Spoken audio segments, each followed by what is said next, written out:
right, good evening, everyone. Welcome to the regular meeting for the Township of Malahide on December 18th. I'd like to call the meeting to order at 6:01. We'll begin the meeting with O Canada. Please rise.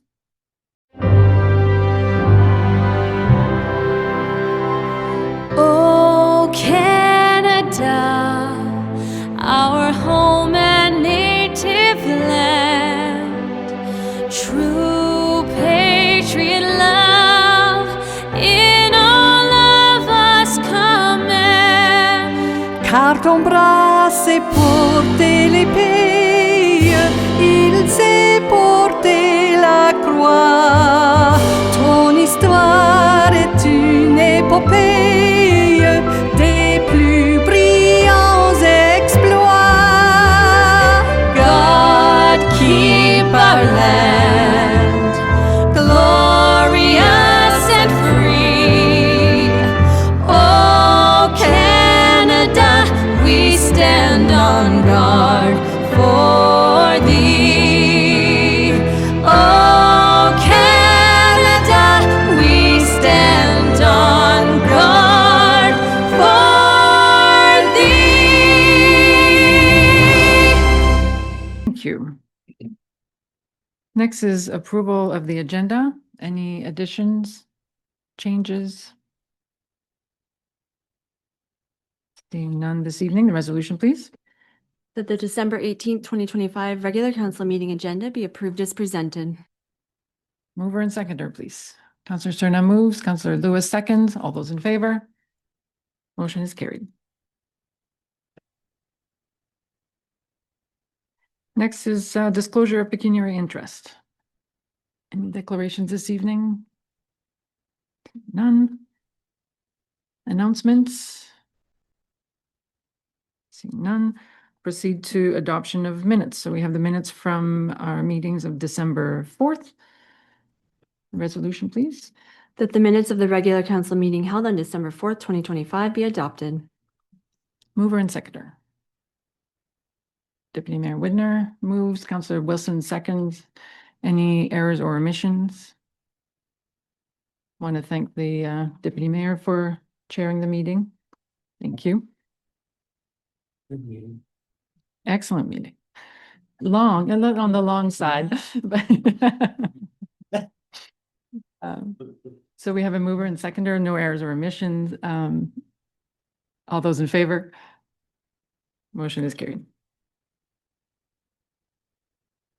Next, we have a number of public meetings this evening. So we'll call the first one to order with the first resolution, please. That council adjourns its regular meeting at 6:04 p.m. in order to convene in a public meeting under Section 3412 of the Planning Act.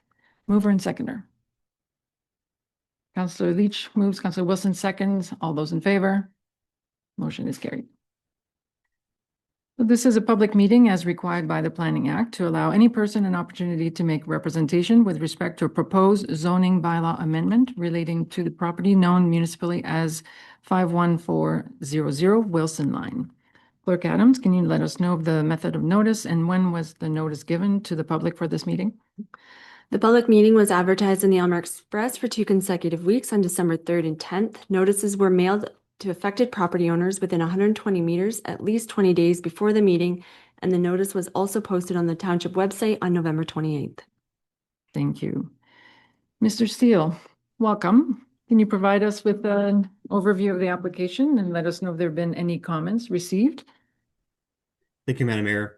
This zoning bylaw amendment has been submitted as a condition of a previous severance application E5125 to separate a surplus farm dwelling. Provincial policy as well as county and township official plans all require that in case of surplus farms dwelling severance that the retained lands be rezoned to prohibit a new residential use, as well as the proposed severed parcel be rezoned to an appropriate zone that reflects its residential sort of nature. This application seeks to do so. Comments were received from Kettle Creek Conservation Authority, and they have no objection to the application, and no other comments were received. And so staff will recommend the application be approved, and we have any questions from members of council. Thank you. Before I open it up to questions from council, is there anyone attending in person? Like to speak to the application?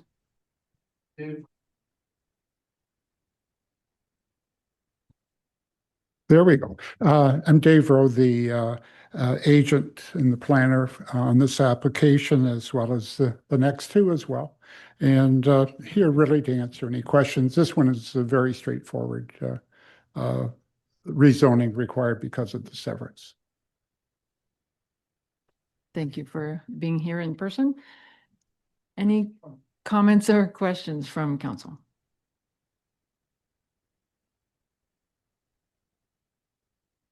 Counselor Wilson. This is completely a comment. Agnes and Basil Cole used to live on that property, and they babysat all the local kids because they couldn't have kids of their own. And when I was about 2 years old, I got put in the water trough with, like, there was no water in it, but that was like my playpen. And I watched Basil and the vet pull a calf out of this cow. And I'm just sitting there going, what the? Anyway, memories. Thank you for sharing that. This slice of life in Malahide, for sure. So if there are no further comments or stories, please be advised that any person wishing further information regarding the passing of the proposed bylaw amendment should contact the clerk. So for now, we'll proceed with the adjournment. That the planning public meeting adjourn at 6:08 PM and council reconvene its regular meeting in order to continue with its deliberations. Mover and seconder, please. Counselor Lewis moves, Counselor Cerna seconds. All those in favor? Motion is carried. And now for the consideration of the planner's report, the resolution. The report number DS 25-43 entitled Zoning Bylaw Amendment Application of Mark and Nicole McCollum, Authorized Agent Civic Planning Solutions relating to the property located at Concession 8, West part of Lot 4, South Dorchester, 51400 Wilson Line be received, and that the zoning bylaw amendment application number D14Z13-25 of Mark and Nicole McCollum be approved for the reasons set out in this report. Mover and seconder, please. Counselor Glinski moves, Counselor Wilson seconds. Any further debate? All those in favor? Motion is carried.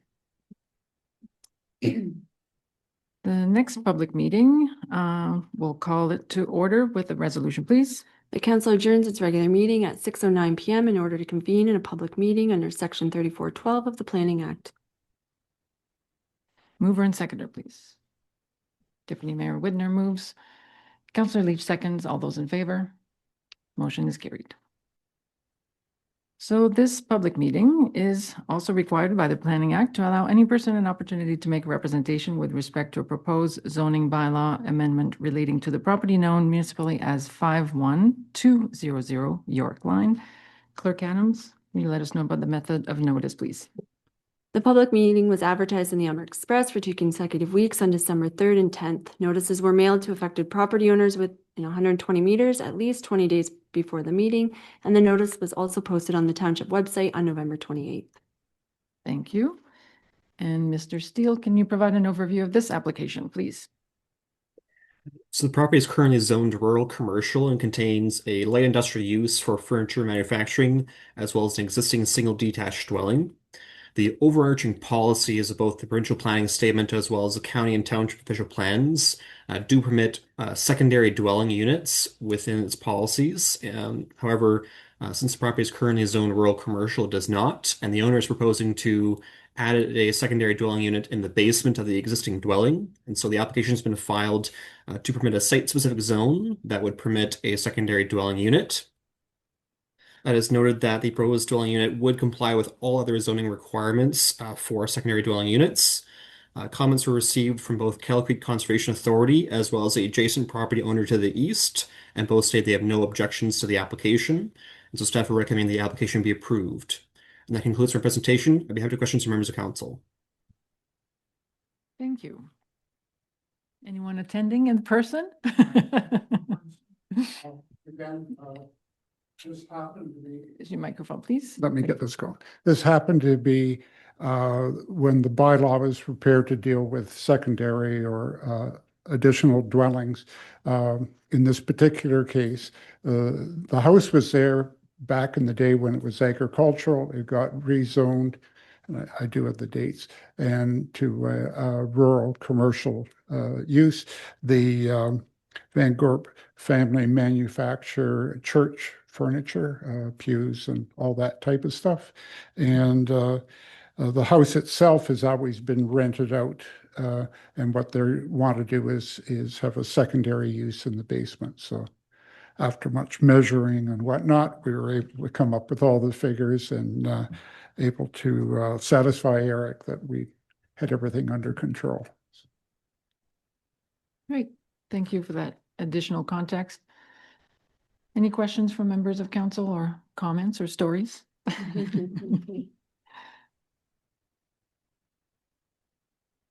Seeing no discussion, please be advised that any person wishing further information regarding the passing of the proposed bylaw amendment should contact our clerk. For now, we can proceed with the adjournment of this public meeting. That the planning public meeting adjourn at 6:12 PM and council reconvene in its regular meeting in order to continue with its deliberations. Mover and seconder, please. Councillor Lewis moves, Councillor Blinsky seconds. All of those in favor? Motion is carried. And now for the consideration of the planner's report and recommendation. That report number DS 25-44 entitled Zoning Bylaw Amendment Application of Van Gerp Enterprises relating to the property located at Concession 7, Part Lot 5, RP 11R 5963, Part 2, South Dorchester, 51200 York Line be received, and that the zoning bylaw amendment application number D14 Z15-25 be approved for the reasons set out in this report. Mover and seconder, please. Councillor Wilson moves, Councillor Leach seconds. All those in favor? Motion is carried. And our last public meeting for this evening, we'll call it to order with the resolution, please. The council adjourns its regular meeting at 6:13 PM in order to convene a public meeting under Section 3412 of the Planning Act. Mover and seconder, please. Councillor Surna moves, Councillor Leach seconds. All those in favor? Motion is carried. So once again, this meeting is required by the Planning Act to allow any person an opportunity to make representation with respect to a proposed zoning bylaw amendment relating to the property known municipally as 47008 York Line. Clerk Adams, can you tell us about the method of notice and the timing, please? The public meeting was advertised in the Aylmer Express for 2 consecutive weeks on December 3rd and December 10th. Notices were mailed to affected property owners within 120 meters at least 20 days before the meeting, and the notice was also posted on the township website on November 28th. Thank you. Mr. Steele, please. The subject property contains an existing dairy operation known as Misty Glen Creamery. Previous zoning amendment had permitted the existing creamery use as well as accessory retail space to sell on-farm products, and limited the floor area of those uses to 557 square meters. The owners of the property are looking to further expand their business and its potential sort of viability by adding additional retail space to market local food and beverage products, as well as some additional sort of food preparation, as well as on-site eating space for sort of light prepared meals, as well as baked goods. Additional was proposing some additional office space to support the operation of the business. And so this was increase the size of secondary uses on the property to 596 square meters. And so this zoning amendment would simply modify the existing site-specific zoning to allow these additional uses as well as its increased floor area. Staff reviewed the application against typical planning policies and have no concerns. And Kettle Creek Conservation Authority has commented, stating they have no objection to the application. And so staff are recommending the application be approved. And that concludes our presentation. I'd be happy to questions from members of council. Thank you. Anyone attending in person or online for this one? We're getting good at this. Yeah, this is getting this down. Yeah, what they're looking at doing is creating a situation where they're more of become a destination, much like the bee honey facility just north of Aylmer, and they've had very good response to their to the products they offer, and they actually sell those products in a number of retail outlets, which is really positive to see. And so they like to just add some more locally made products, as well as have be able to sell hamburgers and other things like that as well. in the summertime, they would be able to set some tables out on their porch. Obviously, in the wintertime, that won't happen. But no, it's very positive, and what it hopefully will do is bring people to tour through Malahide and stop at the various Amish vegetable stands and whatnot as well. So it's really good for the community, and I'm just delighted to see that they've, in a matter of a couple of years, have made this a very successful business. Thank you for that. Delighted, I think we all are. So I'll open it up for comments or question. Deputy Mayor Widner. Yes, thank you, Mayor. I'd certainly support this. I stopped in there the first of the week, and it's certainly a success story for the Pettis and for Malahide. The store was very busy. I can see why they probably want to get it enlarged, and congratulations to what they do. They really have grown, and they've got a lot of stuff. And I stopped in for the Life Essentials of chocolate milk and cheese curds, so I did survive. Thank you. Thank you. Councillor Cerna. Thank you. We can tell, Mark. You didn't need to tell us, but yeah, I was gonna say it's hard to say no to progress. They're doing quite well, and you got to help them as much as we can. So good for them. Congratulations. Thank you. Any further comments or questions?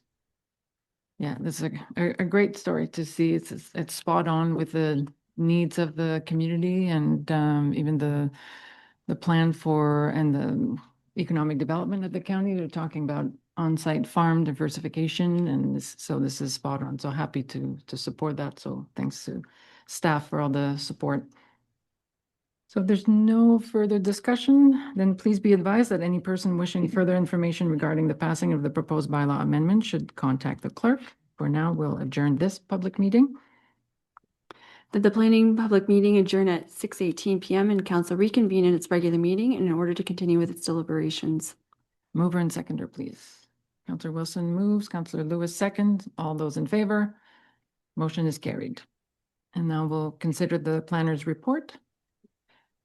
The report number DS 25-45 entitled Zoning Bylaw Amendment Application of Tom and Chris Pettit relating to the property located at Concession 7, South Part Lot 22, South Dorchester, 47008 York Line be received, and that the zoning bylaw amendment application number D14 Z15-25 be approved for the reasons set out in this report. Thank you. Mover and seconder, please. Councillor Cerna moves, Councillor Glinsky seconds. All those in favor? The motion is carried.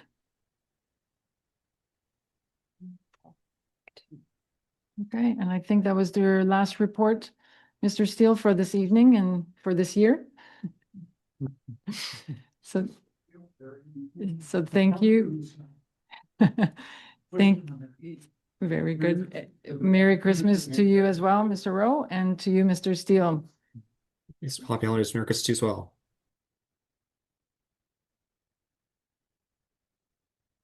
Okay, so next on the agenda is our consent agenda. So we have 3 items that were discussed at the committee of the whole meeting.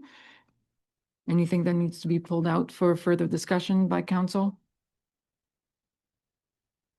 If not, then we'll consider one resolution, please. Whereas at its December 4th, 2025 meeting, the committee of the whole recommended to council the below items, and be it resolved that council adopts the above recommendations from the committee of the whole. Thank you. Mover and seconder, please. Councilor Lewis moves, Councilor Leach seconds. All those in favor? Motion is carried. And that will take us to new business. I just lost my place on the agenda. New business, yep. First, the financial audit. Our Deputy Treasurer, Ms. Hoover. Through you, Mayor. Welcome. I present report FIN 25-25, the 2026 financial audit. The auditors, Graham Scott Enns, are requesting 2 letters be signed by council. The first, the 2026 audit engagement letter. This one formalizes the agreement between the auditor and the township. and the audit planning letter, which specifies the roles and responsibilities of the auditor and the township. The letters outline the necessary steps to begin the audit process in 2026 for the year ended December 31st, 2025. Thank you. Thank you. Comments, questions? Councillor Leach? Thank you, Madam Mayor. In the letter, it goes over a section around fraud, and I was wondering what we have done as a municipality to counter any incident of fraud. Through you, there's several internal controls set up that the auditors do audit and make sure that the processes are followed. So just like accounts payable, there's several steps taken where different people are in charge of different sections. So no one person has the authority for all of it. So there's several internal audits that they look for. So Thank you. Any further questions or comments? Seeing none, the resolution, please. That report number FIN 25-25 entitled 2026 Financial Audit be received, and that council authorize the mayor to sign the 2026 audit engagement letter and audit planning letter from Graham Scott Ends for the 2026 fiscal year. Mover and seconder, please. Councillor Serna moves, Councillor Wilson seconds. All those in favor? Motion is carried. Thank you, Tanya. Our next report from our CEO, the 2025 Strategic Initiatives Update. Mr. Diaz. Thank you, Mayor Giguère. The purpose of this report is to show progress on our strategic initiatives for our strategic plan focus areas. And the real focus is on the tangible results for residents and businesses and landowners when it comes to meeting those 4 priorities of council. Highlights are provided in this report with regard to the work that is completed in 2025 and work that is planned for 2026. Under the priority number 1, engage the community, what we have completed in terms of key achievements includes annual satisfaction surveys as a new way to measure customer service performance across all departments. We've also installed digital information boards at the municipal office, which has improved access to real-time updates and engagement beyond just posters. We've increased in-person engagement as well with a pop-up booth at the Springfield Family Fun Day and a Springfield Walkabout to hear local residents' ideas directly. We've also established MOUs with community organizations such as the Springfield Swans and the Harvest Bowl. Upcoming in 2026, we're looking at rebuilding the township website to make information easier to find and launching collaborative asset mapping where residents identify local landmarks, also completing accessibility audits to support full participation for all residents. Our priority 2, to unlock responsible growth, we have completed in terms of completion, we have a position that we created, again, the Community Relations and Economic Development Manager. And this position was able to really forward a lot of key initiatives in this area, such as the completion of a stakeholder registry, strengthened partnerships with the county, OFA, Ministry of Agriculture, and workforce development groups. We also pursued a number of infrastructure grants that have supported long-term servicing solutions for our municipality. And also, we completed a community profile to support investment attraction for Malahide. Upcoming in 2026, we're looking at updates to our development charges bylaw and background study, looking at updating our official plan, and continuing the water and wastewater master servicing plan as well as adapting a local township agricultural growth strategy that's based on the county's economic development strategy. The third priority is to maximize people, facilities, and technology. What we've completed is an updated asset management plans to meet provincial legislation and added levels of service requirements. We've held bi-weekly staff workshops to build internal capacity. We've launched the SharePoint staff portal for policies and internal communication, delivered customer service policy training for all staff, improved office workspace functionality, and introduced competency frameworks for staff performance reviews, and development. Upcoming in 2026, we're going to be looking at recreation community needs assessments to understand facility use, strategies to optimize facility usage, a recreation master plan update, exploring new facility technology and energy efficiency upgrades, and advancing facility capital projects, as well as looking at staff development from process mapping, succession planning, and performance management software. For our fourth priority, establishing and implementing service levels, some key things we completed was finalizing our customer service policies and shared calendar practices. Meanwhile, also completed a road surface conversion policy to guide future upgrades with regard to our roads, and created a new position for the junior plans examiner to reduce delays in the building services and improving communication within that department as well. As well as we organized workflows throughout the township with new task management software that has improved accountability with regard to deadlines and communication on our tasks. Upcoming in 2026, we want to work on developing new workplace and service level policies, ensuring internal systems keep pace with changing provincial legislation, conducting process mapping to improve efficiency and reduce delays in service areas that are problematic, and as well as creating KPIs to measure performance across all departments to support evidence-based decision-making. In closing, we made clear progress across all 4 strategic priorities.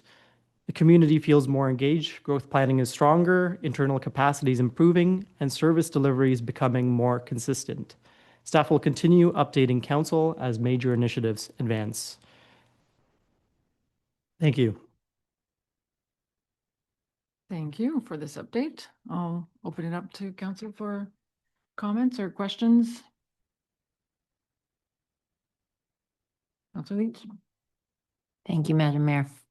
On page 68, the intended resource impact, planning consultant and assistant planner, $50,000. What exactly would that be for? The other ones I can kind of suss out, but that one I was looking for a little more clarification.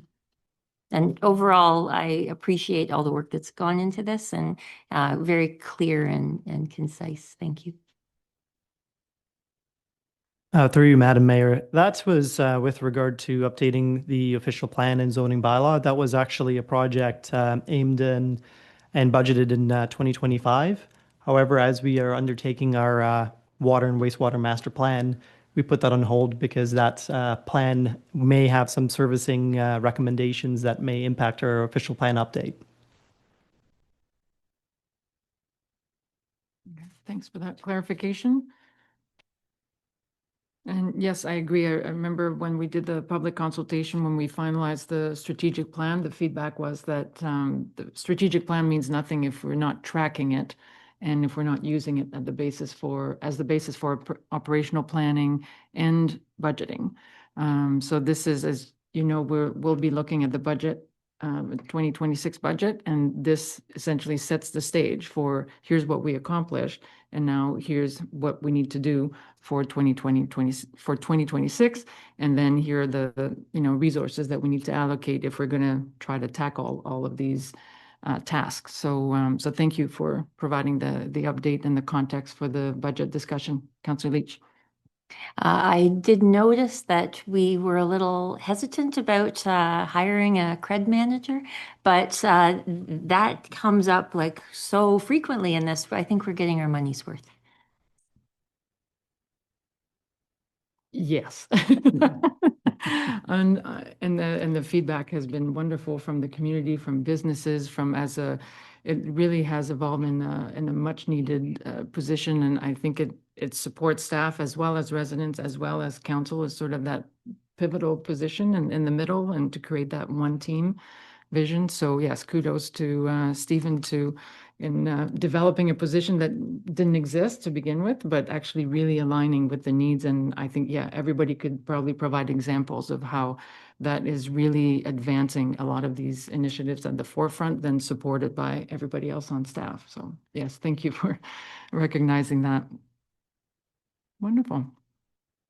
Any further questions or comments?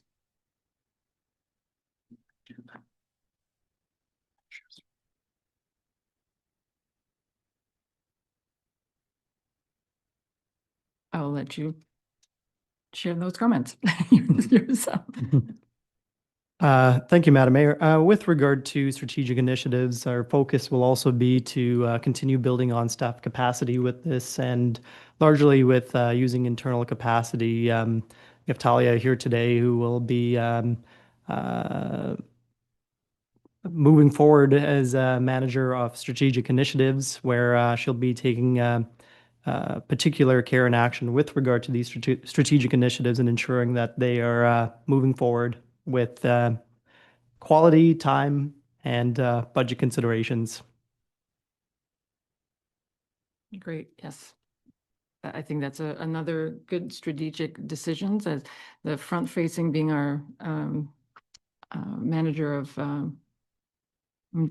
community relations and economic development, but at the back end, we need to continue to do the analysis on all of these and matching resources and the needs. So yes, so congratulations on that. I think that will be an excellent way of tapping in your expertise, which will get to shine even more when we present the budget. So yes, another excellent move and great use of our resources, internal capacity and talent. So very happy to see that. The resolution then to receive the update of 2025 strategic initiatives. The report CAO 25-08 entitled 2025 Strategic Initiatives Update we received for information. Thank you. Mover and seconder, please. Councillor Leach moves. Deputy Mayor Whitner seconds. All those in favor? Motion is carried. We'll proceed with bylaws with one resolution, please.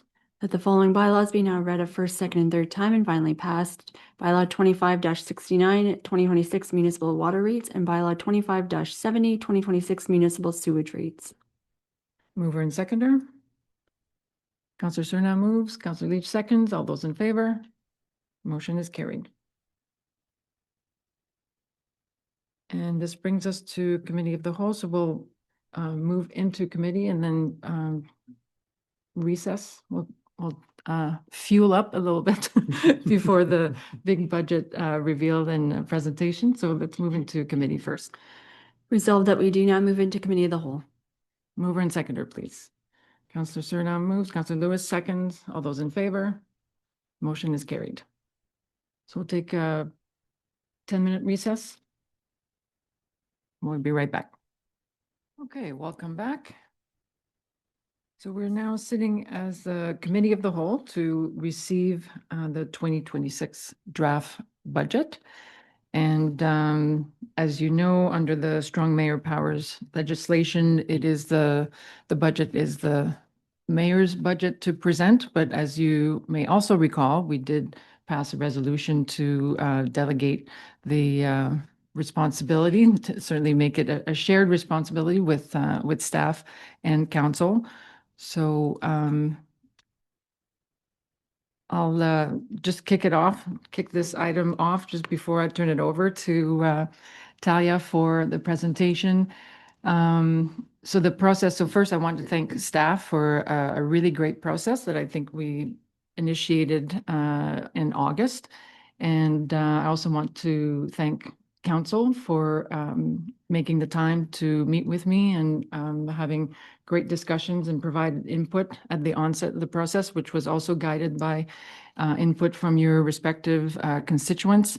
So again, it was a great process that led me to then issue the direction to staff, which you see in the opening of the booklet, basically has the direction provided included three principles. And first one being that the budget needed to reflect needs and not necessarily wants.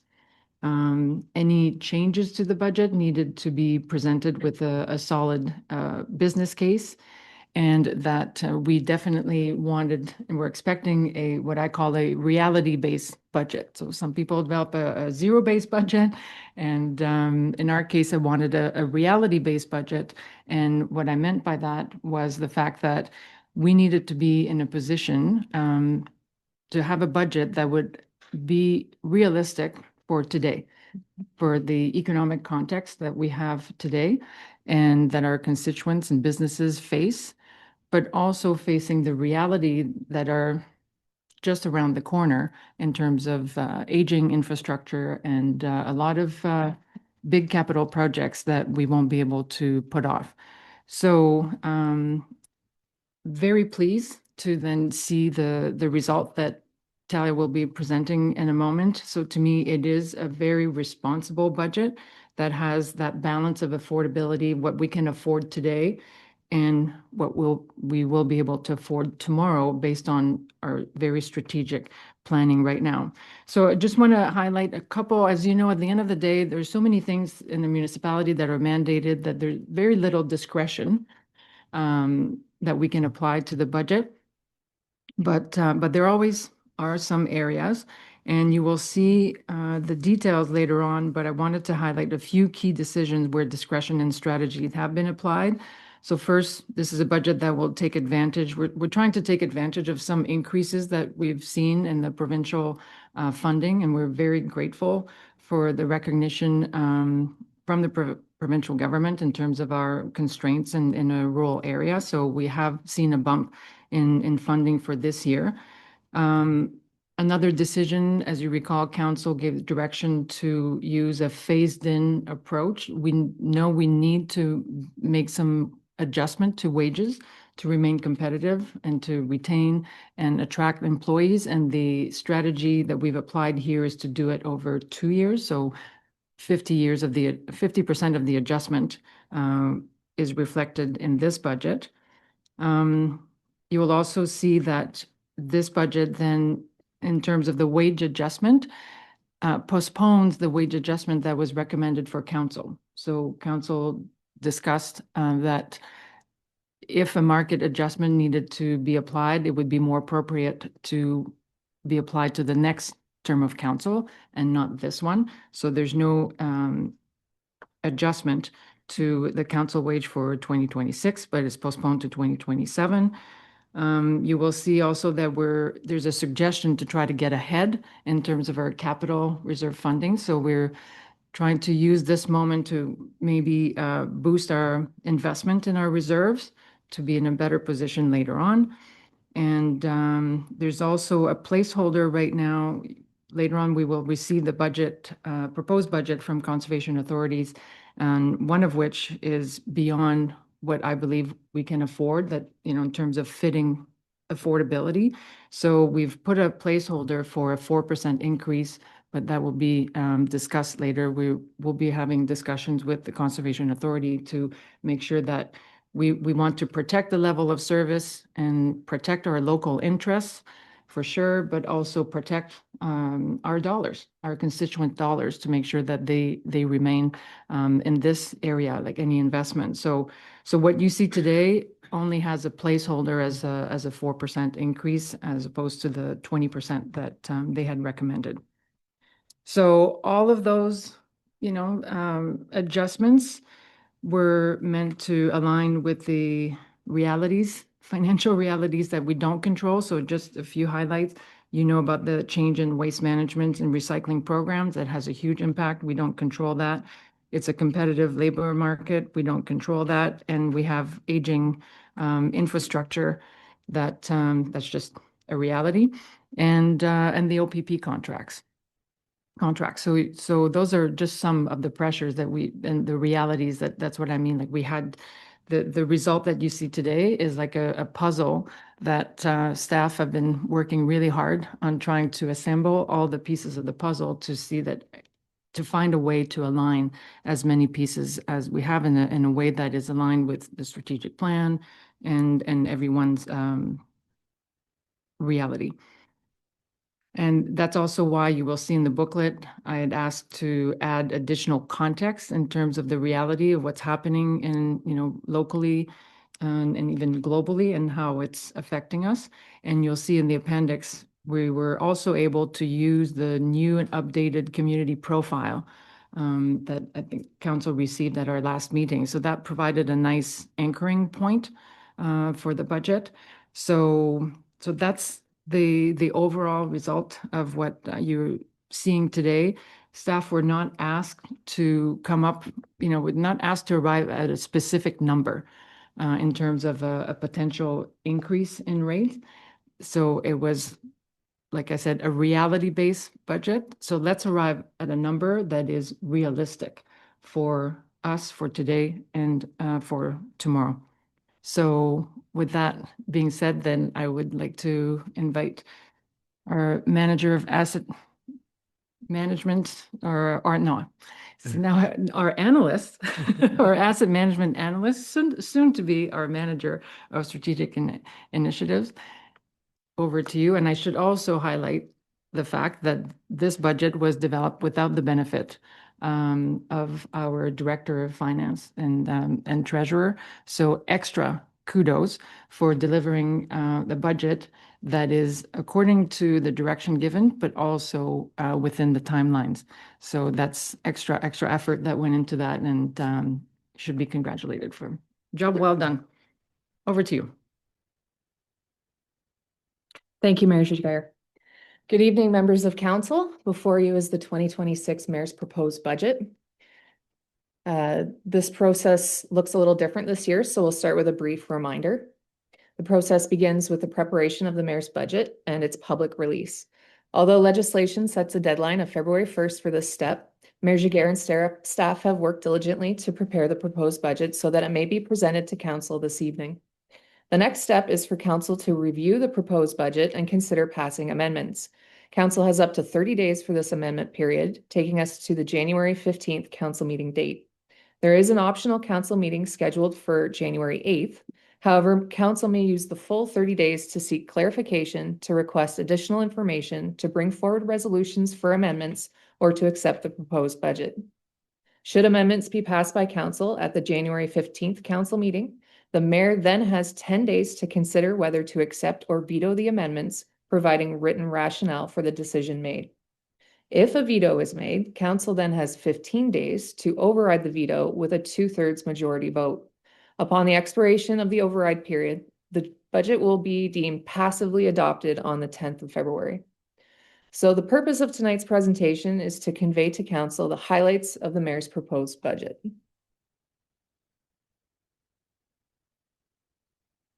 The principles guiding the development of the 2026 budget, as Mayor Giguère has alluded to, include maintaining existing service levels, forecasting manageable and predicted tax increases, taking a long-term view of needs, addressing capital funding gaps, demonstrating continuity with prior financial plans adopted by council, and aligning recommendations with the priorities of the strategic plan.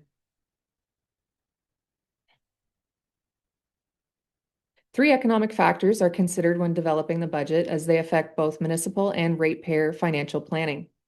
The Consumer Price Index represents the overall change in the costs of goods and services. The year-over-year CPI rate announced for the third quarter of 2025 was 2.4%. This factor is used when estimating cost of living increases to non-union wages, cost increases for service contracts, and general operational cost increases for supplies and materials. The non-residential building construction price index is also considered. The 2025 rate in the third quarter was 3.4%, and this has the largest effect on the capital budget. This factor often trends higher than CPI, as it reflects a narrow range of construction-related goods affected by global supply chains and skilled labor shortages. For the purposes of capital planning, this factor is used to inflate estimated costs year over year to guide long-term capital funding recommendations. The Bank of Canada policy rate is the third economic factor considered, which has far-reaching implications for borrowing, investments, and household finances. This slide provides context to this economic environment and its effect on tax levy increases. While the three economic indicators have returned to more moderate rates in the last 2 years, there are lasting impacts from the rate spikes seen during the pandemic years.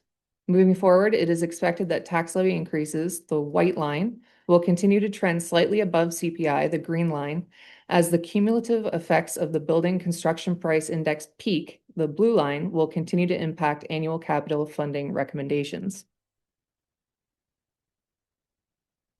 For 2026, the recommended budget increase for operational services is 2.1%, and the recommended capital funding increase is 2.7%. With 1.3% assessment growth factored in, the net property tax rate increase for 2026 is recommended at 3.5%, approximately $448,000 of additional taxes generated. Each 1% tax levy increase represents $93,000 in additional revenue for the township. Total property taxes collected from ratepayers represent a combination of services provided at the township level, the county level, and the provincial level. 44% of property taxes collected are used to fund Elgin County services, 11% fund provincial services, and the remaining 45% of property taxes fund township services. The majority of funding for township services is split between capital reserve funding and roads operations, with a nominal portion going to police, debt servicing, governance and administration, fire services, external boards, development, waste management, and parks and recreation and cemeteries. This slide indicates the impact of property tax increases on residential property owners. To understand the full impact to property owners, all three levels of government service increases must be considered. The recommended township increase of 3.5%, in addition to the forecasted Elgin County increase of 1%, and no increase forecasted for the provincial portion of the property taxes, collectively results in a 2.1% increase, or an additional $34 per $100,000 of residential assessment in 2026.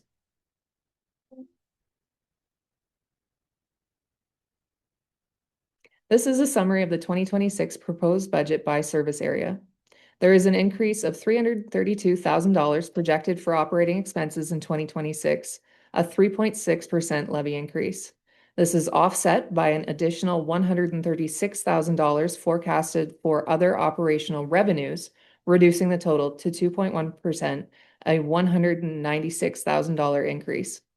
The increase for capital reserve funding for 2026 is $252,000, which is just over half of the total funding increase required.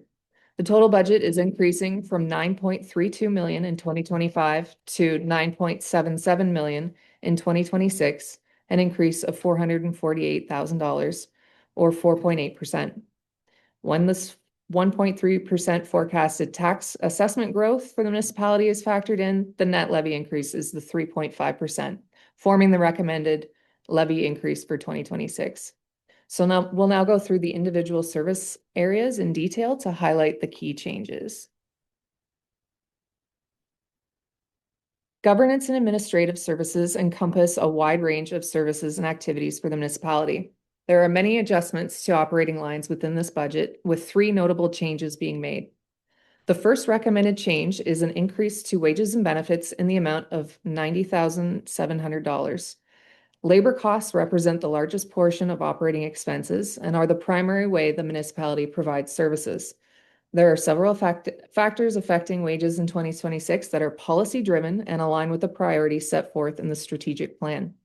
Changes include a policy-driven annual cost of living increase, which is based on CPI for non-union employees at 2.4%. There are strategic staff position changes recommended, aligning with the strategic priority of better utilizing staff resources. And there are wage adjustments made as a result of a wage market review that will be phased over 2026 to 2027, mitigating the impact on the tax levy. It should be noted that the wage market review for council has been postponed an additional year to be phased over 2027-2028, affecting the next term of council. This type of review is performed every 5 years to better align wages with the median of comparable municipalities as a method of supporting recruitment and retention. These wage adjustments affect all service areas in 2026, not just governance and administration. An increase to the community grants program in the amount of $23,000 is also recommended for 2026, $15,000 of which is new funding for community swimming programming, and $8,000 is a transfer from the cemetery grant fund in order to provide more opportunities for participation in the community grants program. Community grants represent 3% of the operational expenses under administration. And there is an additional $20,000 recommended for pay-per-use contracted GIS services in 2026. In the last few years, the township has lacked the capacity and resources to complete all mapping and data analysis requests, so funding for contracted services is requested to clear the backlog and ensure GIS data is more frequently updated. The township has a contract for GIS services with Elgin County, so this increase represents GIS requests that fall outside of the county contract. This initiative aligns with the strategic priority of providing easier access to more reliable information.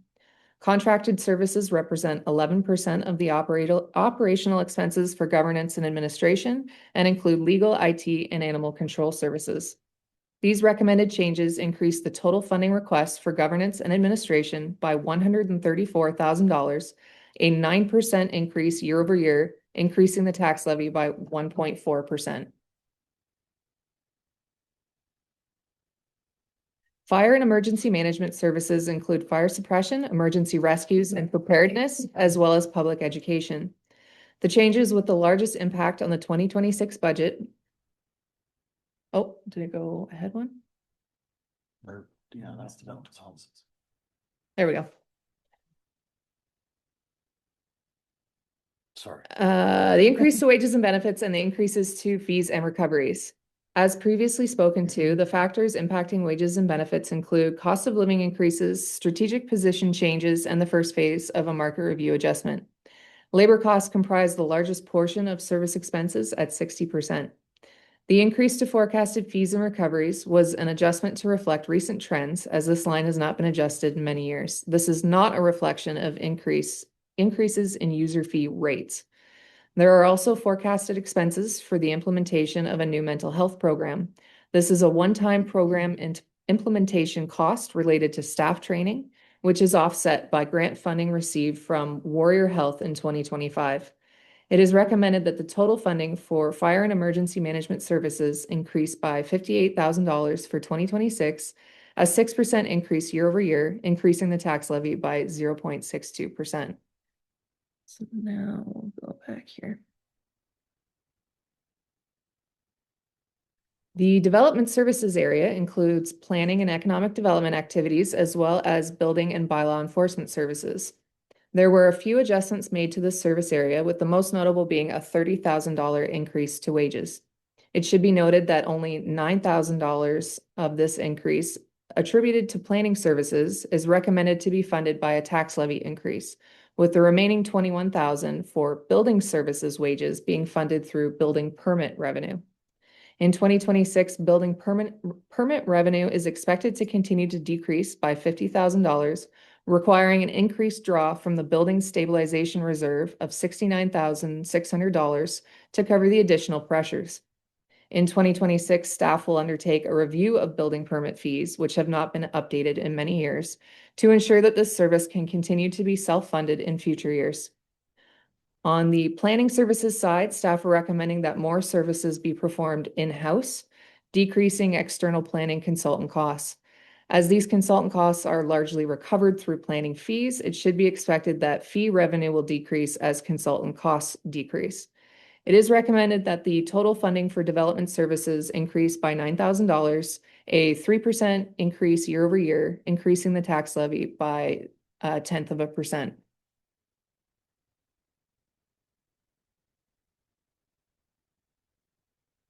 Community policing for the township is contracted to the Ontario Provincial Police. An increase to the OPP contract for 2026 was capped at 11% over the 2025 rates. It should be noted that the capped payable for 2026 is lower than the actual calculated billing amount by about $145,000. In 2025, the province provided relief for increased contract costs in the amount of $180,000. Only half of this amount was used in 2025 to offset contract increases, with the remaining $90,000 transferred to reserves to offset future increases. There will be no transfer to reserves in 2026, reducing that line item by $90,000, and it is recommended that only $20,000 be withdrawn from reserves, with the remaining $70,000 of relief funds saved for future use. The net funding for community policing is recommended to increase by $4,000 in 2026, only increasing the tax levy by 0.04% as a result of this prudent planning.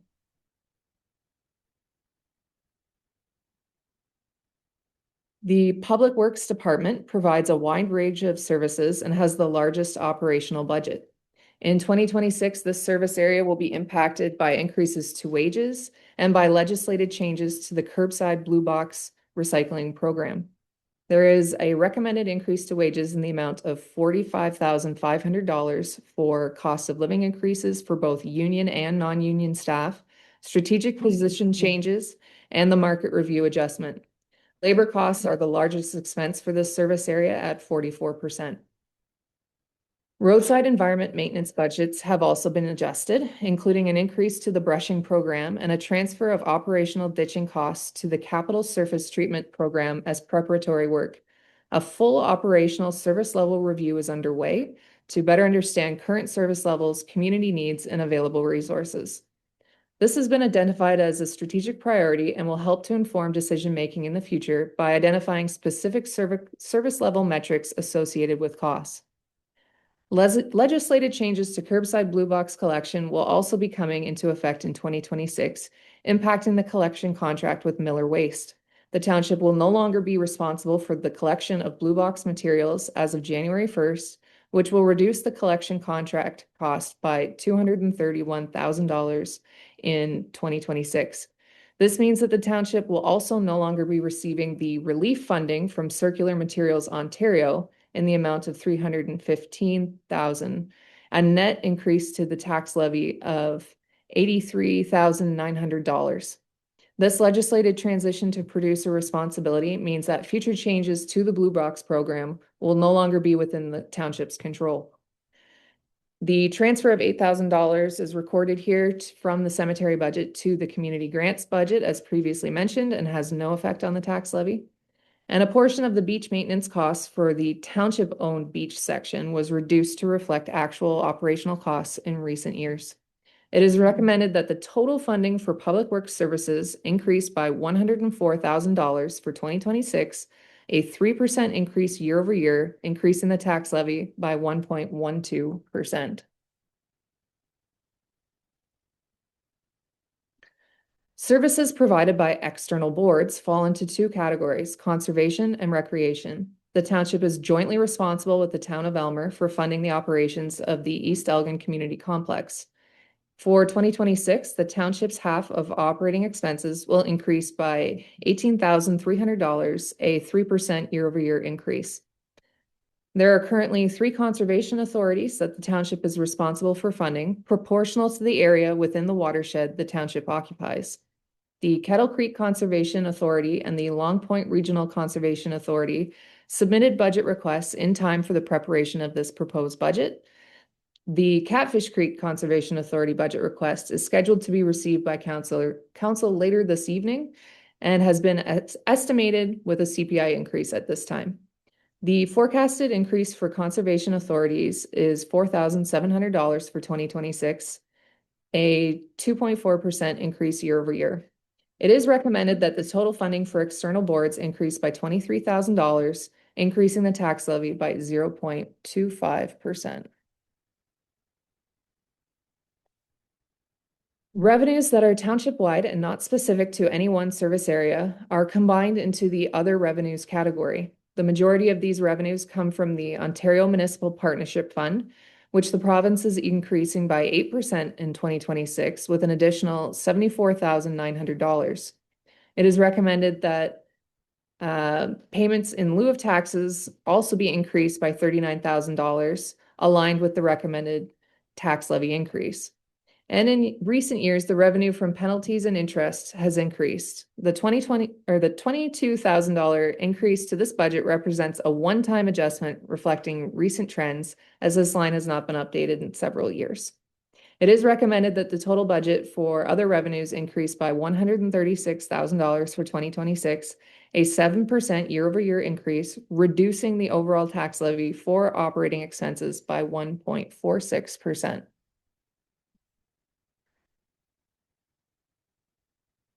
So moving into the capital budget. There are $6.5 million worth of capital projects recommended for 2026. These project recommendations are aligned with the 2025 Asset Management Plan and Long-Term Capital Funding Plan. Approximately half of capital project expenses will fall under the roads capital budget at $3.2 million. The Public Works fleet and equipment budget is $1.1 million. The fire fleet and equipment budget is $747,500. The EECC capital budget is $588,734. The parks budget is $106,000. The administrative capital budget is $88,500. The capital facility budget is $489,500. There is $40,000 for a culvert design, and the municipal drainage allowance for 2026 is $100,000. Of the total $6.5 million worth of recommended capital in 2026, $2.13 million represents projects carried forward from 2025, and $4.38 million is recommended for new capital projects. The majority of project costs carried forward from 2025 were for fleet purchases with long delivery timeframes, and there were facility projects at township facilities and at the EECC that were deferred due to time constraints. And there were a number of infrastructure conditions assessments that were also deferred due to time constraints. Time constraints resulting in project deferrals in 2025 are attributed to staffing transitions and are not anticipated to affect the 2026 capital work plan. The double surface treatment of College Line was also deferred as part of a new capital road rehabilitation strategy, where site works are left over the winter to settle prior to surface treatment application. All future rehabilitations will adopt this strategy to enhance surface preservation, and budgeting will be updated to reflect this. So we'll now go through the capital work plan for each department, starting with Public Works. Take it away, Jason. Thank you, Talia. I will just give basically a walkthrough of the projects that we have identified in each of these areas. We do have the detailed project worksheets available for each of these projects. I don't know if it's council's desire to dive into those right at the end of this, or save them up for questions, then we can pull that up. That might be the cleanest way from a presentation standpoint. So anyways, I need this. Get out of the way over here. So for 2026, our capital projects for our Public Works Roads Department area is including $1.55 million worth of surface treatment. This is essentially our annual surface treatment program that is forecast through our asset management plan. That goes along with our rural rehabilitations project for $813,000. These are kind of the standard, and as well the gravel resurfacing project, number 4 there. These are kind of the standard road rehab, road maintenance projects that we're seeing forecast in that asset management plan that come through year over year. Kind of the more irregular type projects that we're proposing at this point is number 3 there, Carter Road drainage improvement.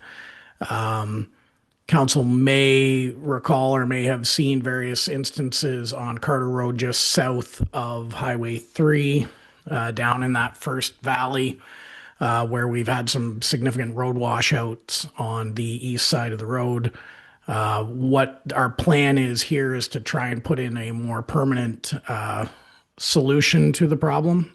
We have been annually spending significant operating dollars going back year over year and doing kind of patchwork fixes to this area. This Carter Road drainage improvement would include the installation of a section of curb line coming down into the valley in order to help channelize and then collect water, as opposed to just allowing it to erode and sheet flow over the edge, which is causing a lot of the erosion. In conjunction with this, we would also be looking at this location having been one that was identified for guide rail. We would do that as part of this project as well. You'll notice condition assessments of $175,000. That is some various projects where we're basically, in order to have a properly functioning asset management plan, we really do need to have a better handle on the current condition of a lot of our assets. So we've got various studies that are going to be falling under this. That includes our OSIM instruction or our annual OSIM inspections. So that's all of our bridges and culverts. This includes the road surface, yes. Port Bruce drainage inspection and the Port Bruce pier inspection, yes.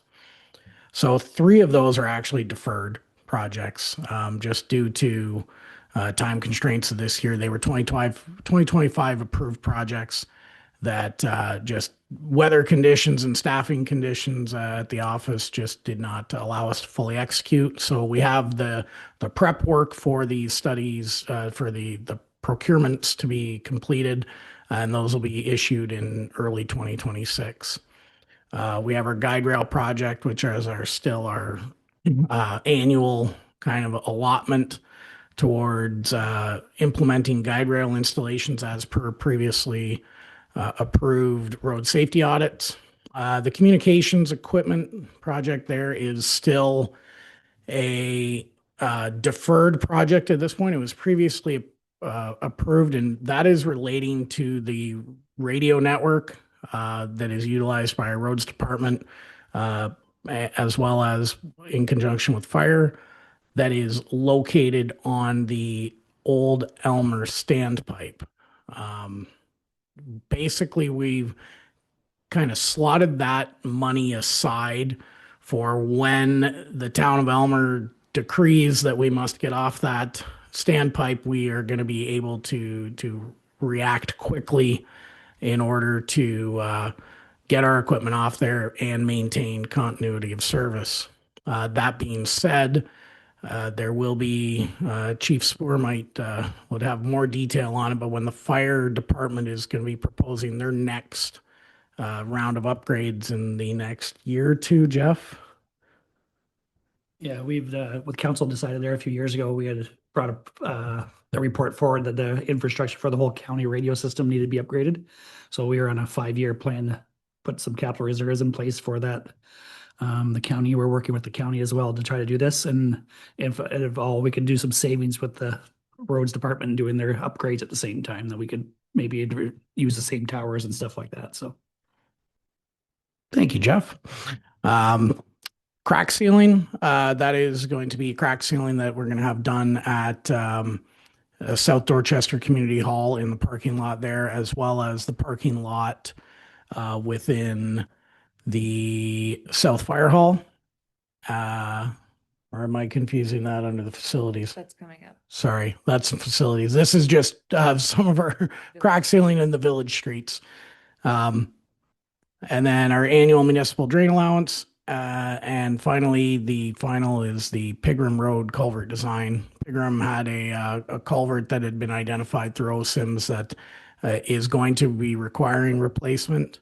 It is the one just north on Pressy here. This is a shared boundary road. So we are going to take on the engineering design and at least get that in place so that when that road ever has its upgrades required, we will have an engineering project ready to go to replace that culvert.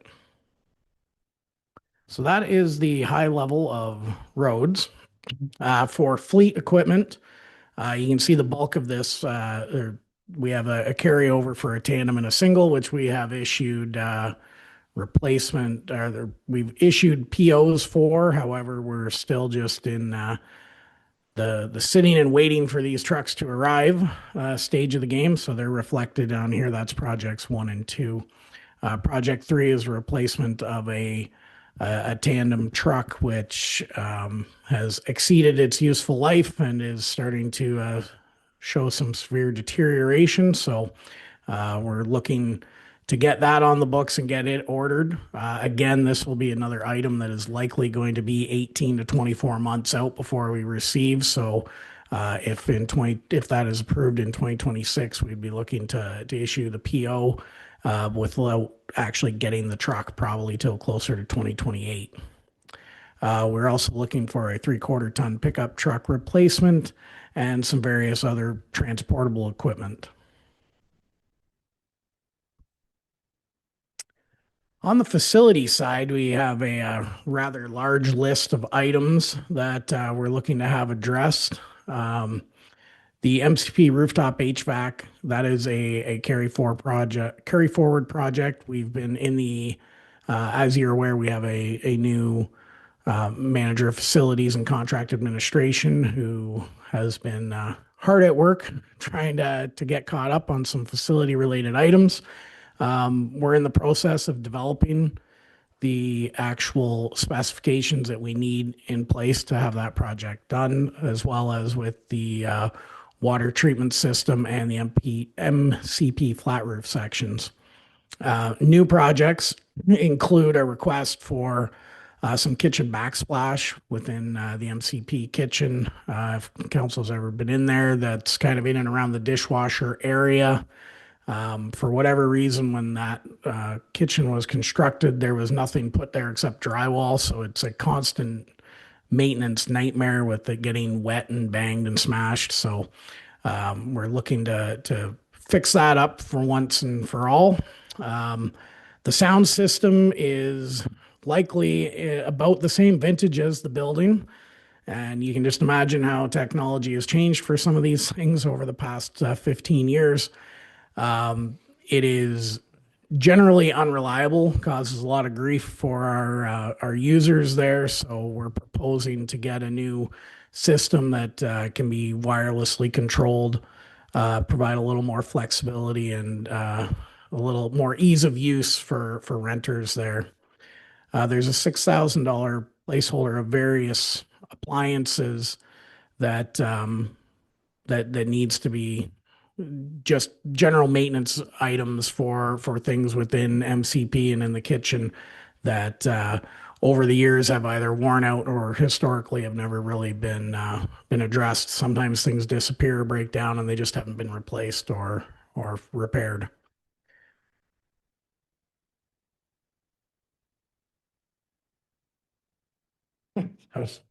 So there's also an item for an MCP redesign. $10,000 is being earmarked for potential redesign of the square footage of that facility to look at future opportunities for new programming, especially focused on senior programming, which could result in grants to offset those costs. So that is a true strategic priority initiative for this year.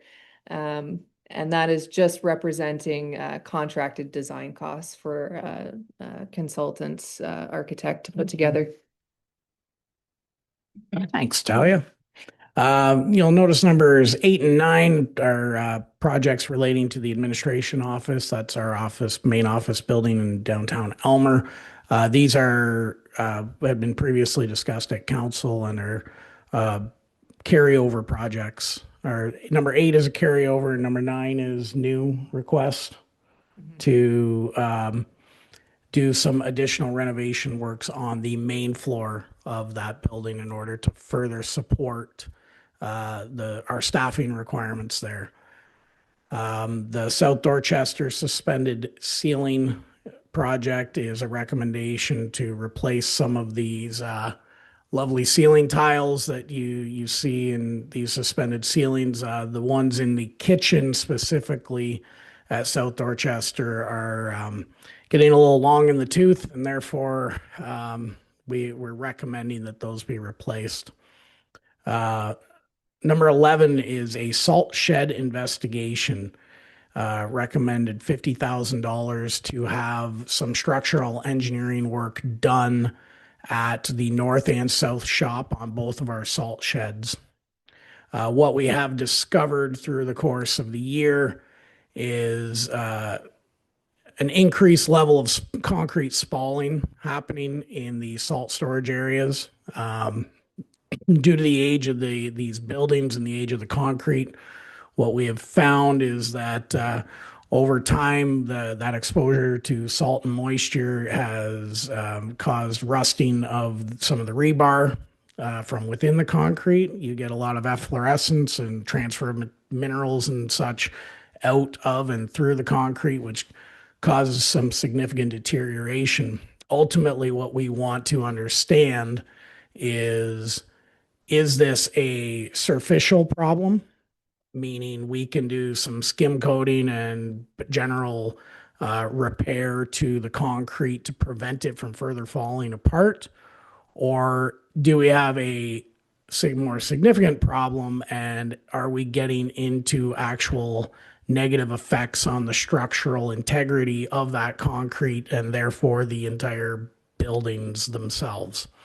Unfortunately, no one within staff is a structural engineer, so that's our request, is to get somebody of that with that particular skill set in to look at these two facilities, do minor amounts of invasive or what they call destructive testing in order to truly get a picture as to the real condition of this concrete.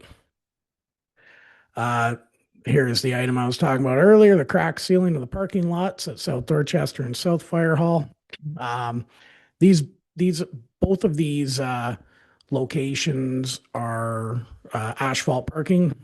South Fire Hall significantly newer, but the recommendation is to seal up those cracks and preserve that pavement as best we can. The idea would be that when we get the crack sealing done on these locations, we would also repaint all the line work as part of this project as well. Number 13 is fire suppression tanks at the South Dorchester Community Hall and MCP. These are the fire suppression hoods in the commercial kitchen areas. So we have the commercial kitchen, the main kitchen at MCP, as well as the smaller kitchen within the concession area and the kitchen at South Dorchester. The overhead fire suppression systems within that are expiring and require replacement. So unfortunately, this is, if we choose to continue to operate these commercial kitchens, this is an item that unfortunately is going to have to be done. And finally, Fire Hall number 3 / Council Chambers sign for $18,000 is a request to do some updates to that old sign that's outside this building right here, to bring it up to snuff and integrate it with the system that we have down at South Fire Hall, that we have at South Dorchester, and that we have at MCP. So it would be something to match those sign styles with the digital messaging available to it that can be remotely controlled by staff from their desk. They can change those messages, as opposed to right now where we're still using the old open the glass and stick the little letters up in there. So that concludes our facility projects. Okay. And Parks and Recreation, number 1 on that list is the $588,000 that is coming forward as part of the EECC request. Number 2, baseball diamond netting, and number 3, baseball diamond fencing. Those two kind of go hand in hand together. They're complementary. As council may recall, we did this year complete the rehabilitation of all of the baseball diamond fencing on diamond number 1 at MCP. The $40,000 request relating to fencing is in order to complete the same scope of work on diamond number 2, essentially eliminating a lot of the fence hazards and general disrepair that those diamonds had been starting to get into. I say relating to that is the baseball diamond netting. Request for $50,000 would be to then, once the fencing is all complete, to replace the netting that goes around both diamonds in order to protect the viewers, spectators from errant balls and keep them out of the parking lot and such. Item number 4, concrete bench park pads. That is a $6,000 request. In 2025, council had approved $6,000. We were able to move and relocate 2 park benches onto new concrete pads within our facilities. It's mainly a maintenance item. It allows for us to keep those benches dry. It keeps weeds and grass from growing up underneath. You don't have lawnmowers banging into things and weed eaters. It doesn't collect garbage underneath.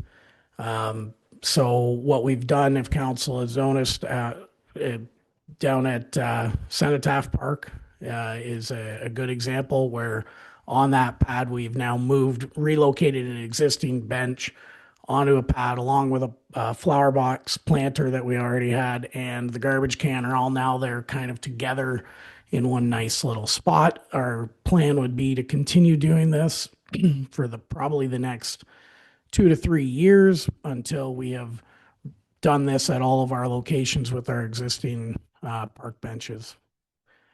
And finally, flower bed mulching request for $10,000. This is a result of we have lots of flower beds at all of our facilities. So this would be $10,000 that is intended to be used to do a massive mulching project for all the flower beds as far as we can get with 10,000. One of the things that we do have is that within our tight operating budgets, we didn't want to ask for significant operating dollars. So the thought was, well, if we can ask for a capital project in order to do this, we can maximize what we can, and then it's not eroding our operating dollars. And with that, I'll pass it on to Jeff for fire services. Thanks, Jason. A few things this year. We just did a few, Tanya just fixed that one there for the truck. Yeah. So we got a few things here. The tanker, which has been an ongoing project since 2023, is just carry on again. We're actually making progress now. We have a chassis, which we've paid for. So the carry go forward is the remainder of the truck. We expect a delivery of the truck in the first week of May this year. So we should have that just in time for next year for another truck. So the following year after this for 2027. The tanker equipment carry forward, that's the equipment that goes on the truck, the hose and the other supplies that are fixed on the truck. The $50,100 for gear includes the our regular, not our SCBAs, but our extra bunker gear. So our boots, gloves, helmets, the bunker suits themselves, which have a 10-year life expectancy. So we just replace those every year as they expire. The pagers is actually pagers and radios. It's a 3-year program. This is year 2. So this year we did the pagers. Now we're moving into the portable radio replacement. So that's one more year after this for that. So we spread it out over 3 years to be replaced. The pickup truck is for the Car 1, which has 10 years of life into it. And that's where it is at that. Other equipment is for optional. Other equipment for tech rescue equipment, and other capital purchases for small equipment. The extractor and air filtration system for $55,000 is actually grant-based, so that $55,000 will not be included in the budget if we're not successful with the grant. Good news is we have a preliminary okay that we are getting it, so that $55,000 will actually not come out of our tax budget anymore. It'll be funded by grant funding, so that's good news there. So that would hopefully reduce the tax increase again by $55,000. So other than that, that's what I have for this year for capital.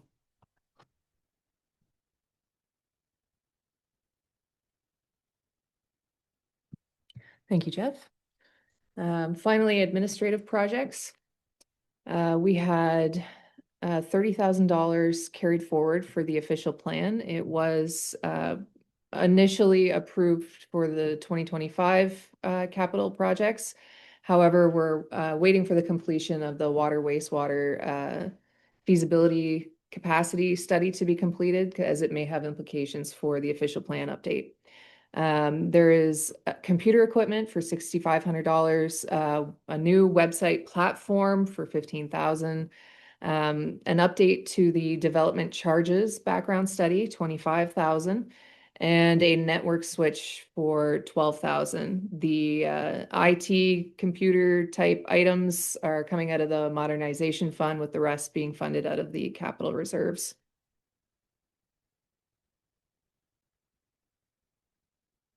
So the 2026 capital work plan averages approximately $5.5 million annually over the next 6 years.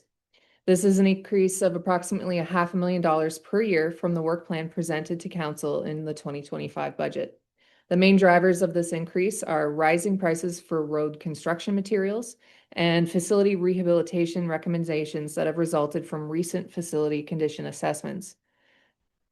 Notable upcoming projects include a $450,000 placeholder for the rehabilitation of the salt sheds that Jason spoke to, and $435,000 for that Pigram Line culvert construction and remaining engineering to be done when that project takes place.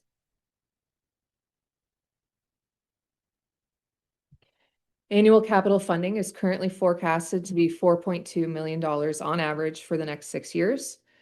This includes $2.9 million raised from property taxes based on 2025 levels of taxation with no additional increases. There is also $497,000 per year forecasted in funding from the provincial government through the Ontario Community Infrastructure Fund. This amount has increased by 10% from 2025, but is not guaranteed to increase again over the forecast period. An additional $304,800 is received annually from the federal government through the Canada Community Building Fund, and on average, unrestricted investment income will amount to approximately $530,000 annually under the current funding strategy. Investment income varies from year to year with market performance and is dependent on reserve balances. This $4.2 million annual funding falls short of the 2026 to 2031 capital forecast by approximately $1.3 million per year. Council has several options to address this funding gap. Deplete reserves over the forecast period, invested capital projects, cut capital projects to reduce spending by the $1.3 million per year, utilize debt capacity to cover additional projects, recovering costs from future ratepayers, increase annual funding to align with spending requirements, or implement a combination of the above strategies. Capital funding has been identified as a strategic priority for the Township of Malahide. The annual funding gap is forecasted to remain at the same level as 2025 due to rising capital costs and a number of additional facility projects identified. The long-term strategy has been to approve capital-specific levy increases for the 6-year planning window, and it is recommended that the strategy be continued in 2026 and that dedicated capital levy increases be extended to 2031. Extending the time frame of this plan would provide a balanced approach to address this funding gap without placing any immediate strain on ratepayers.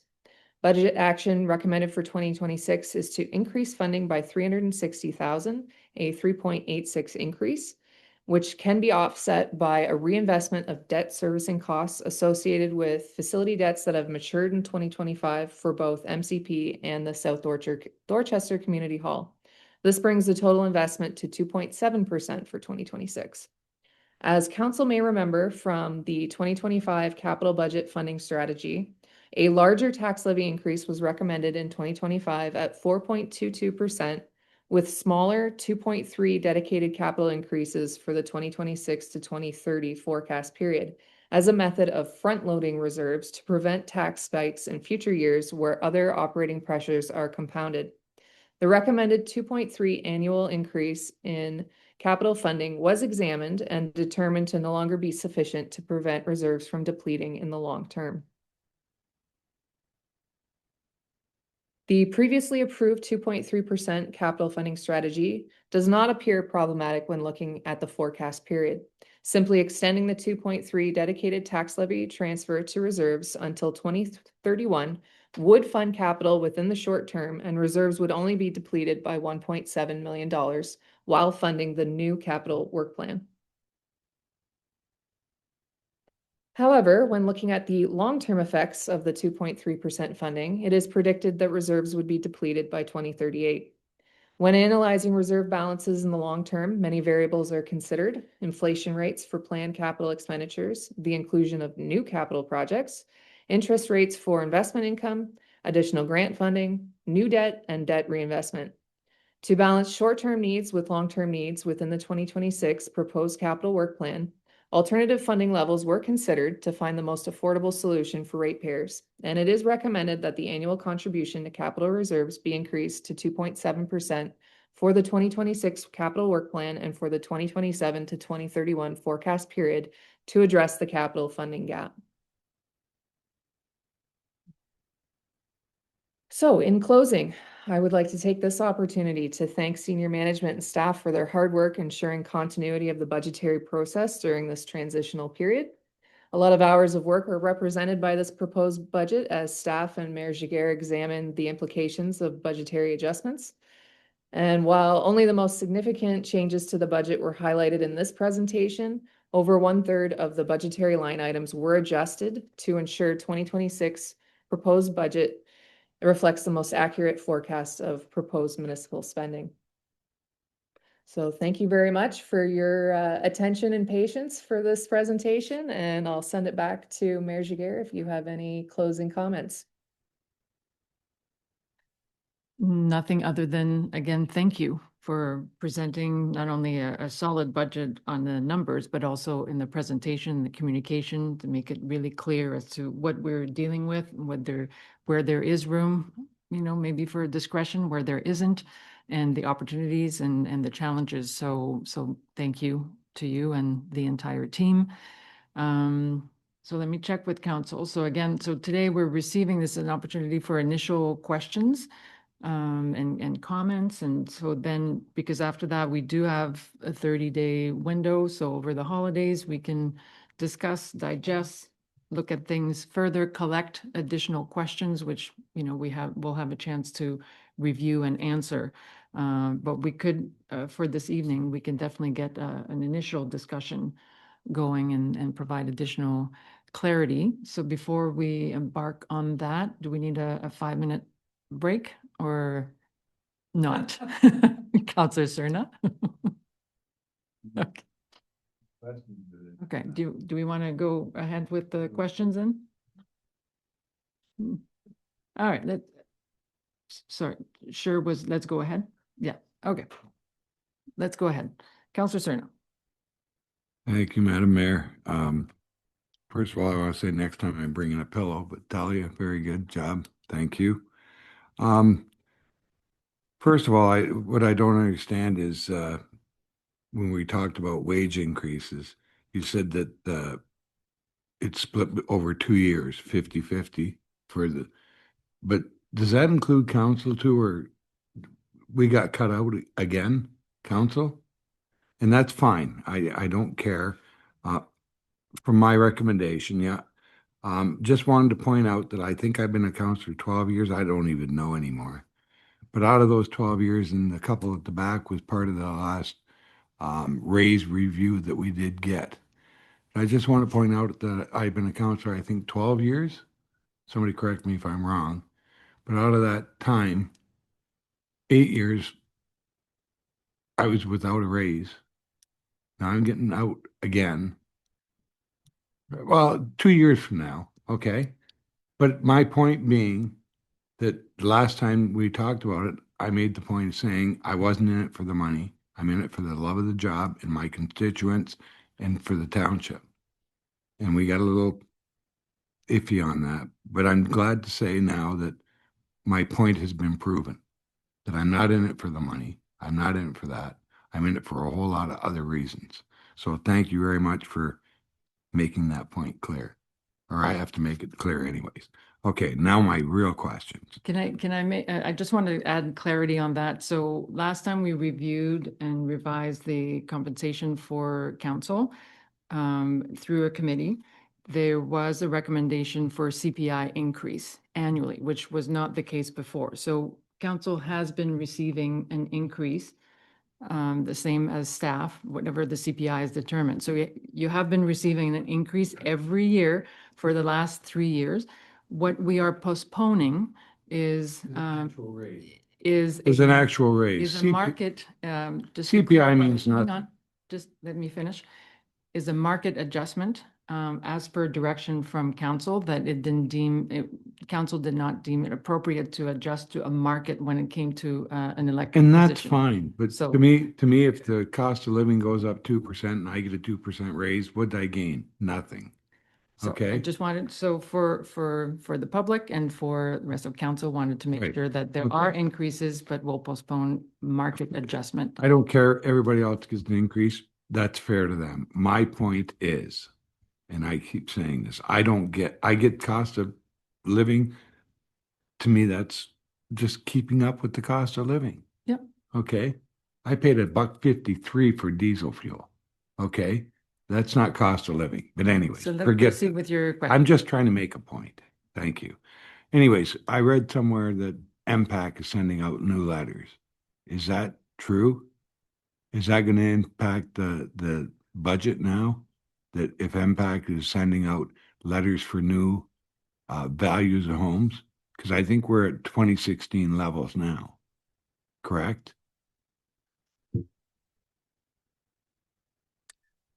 Through you, Mayor Jiguer, that is correct. As far as when those assessments from MPAC, if they're going to be phased in or how they operate, I don't see an impact on the 2026 taxation. So they're sending out letters just to say Merry Christmas, or they must be sending out a letter saying the value of your house is something now. They gotta, I don't understand. We can certainly look into that and get back to you. Please. Thank you. Okay, now, we're spending $50,000 on a salt shed study. Now, I just built a barn on the farm, and part of the permit said I had to have an inspection done on the cement. So I had to wait to get an inspection done. So why do we have to spend $50,000 on somebody to come and look at our cement when I gotta have an inspector come and look at mine? What's the matter with that inspector looking at our own stuff? Why do we have to get somebody from the outside to come and look at our cement when we have somebody coming looking at my cement? What's the difference? Director Gobby? Yeah, through you, Madam Mayor. I guess I would start with, I don't understand the full scope and context of what they would have been looking at on your existing barn, or was it No, a new? it was a brand new pad. Okay, so that would be the first biggest thing is the fact of it being new versus an existing concrete foundation, which is showing signs of deterioration, which is currently holding up the entire structure. What we need to know is, do I need to come back to this council and tell you that we have to condemn these buildings and that we're no longer allowed to use them? Or are we even able to rehabilitate them?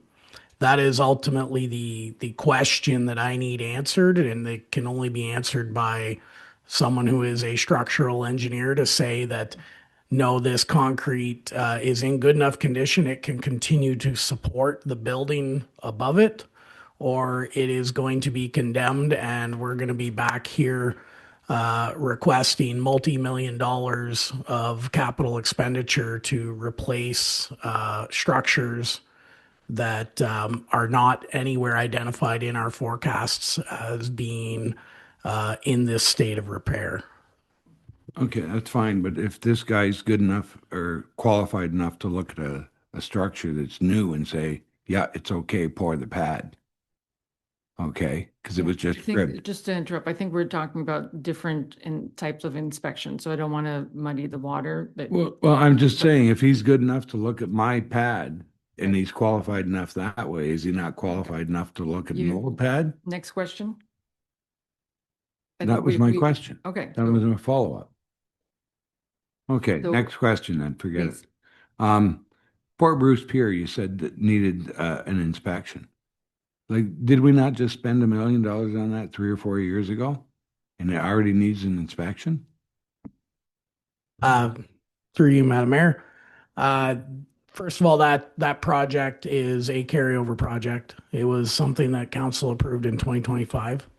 And the purpose of that inspection is primarily due to the fact that when the pier was rehabilitated last, it was not a full rehabilitation. There are sections of old steel seawall that remain in place that we have no idea, again, how to actually forecast the potential need to replace those.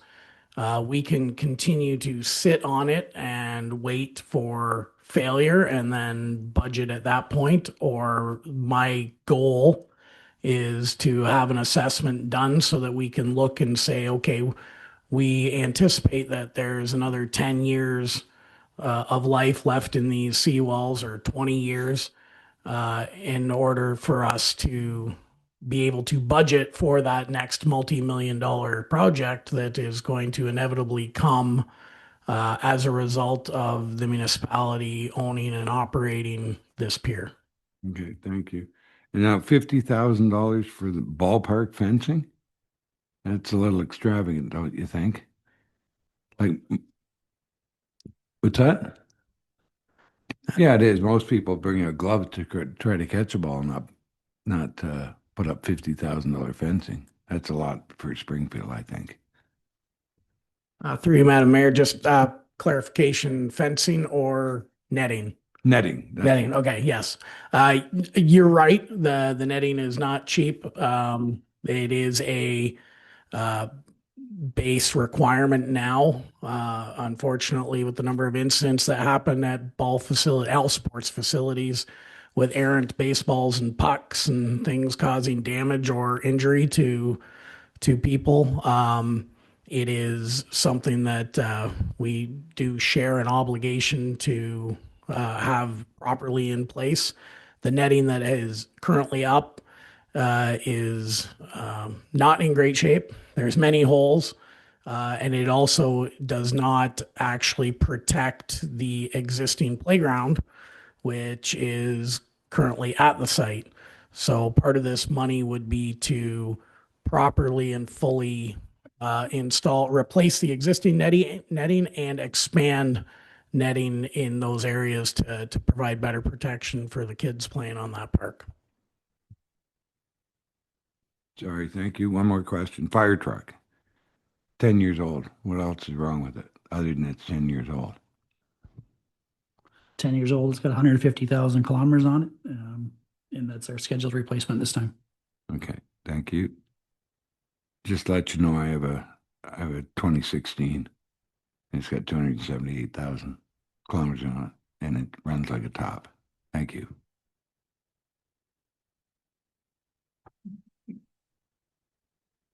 Other questions? Thank you, Councilor Serno. Councilor Wilson first, Deputy Mayor Widner after. Through you, Madam Mayor, just one of the things that sort of stood out and looks like it's going in the wrong direction. Basically in 2023, the building permits paid for the building department. 2024 is 55,000 in deficit. 83,000. 2025, 120,000 in deficit. If we keep taking out of the building stabilization reserves to keep beefing up the difference between how much the building department costs us versus the revenue that they bring in from building permits, how long before our building stabilization reservoirs or reserves are empty? Because it's going exponentially in the wrong direction. Who's going to take this? CODs or? Yep. That was quite one. Through you, Madam Mayor. The current reserve has grown to quite a bit, and part of that is a strategy is to bring down that reserve. That being said, with regard to how we move forward, part of what we need to do in 2026 is review the building services fees there and take into consideration the junior plans examiner position as well, and make sure that it's properly costed for with regard to our permitting fees. So overall, it's going to be a new project for the new treasurer to do.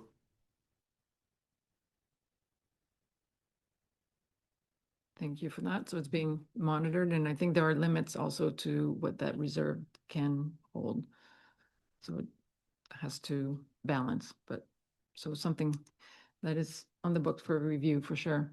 Councillor Wilson, follow up? Just sort of follow up with that, but the expenses went from $320,000 in 2023 to projected to over 500,000 in 3 years. That's gone from 320 to 500,000.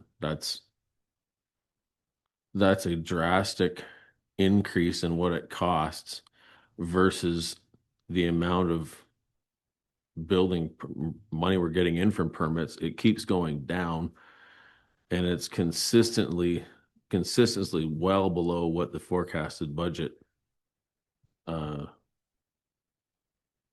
we're supposed to be getting in from it. So I'd like to see that move in the other direction.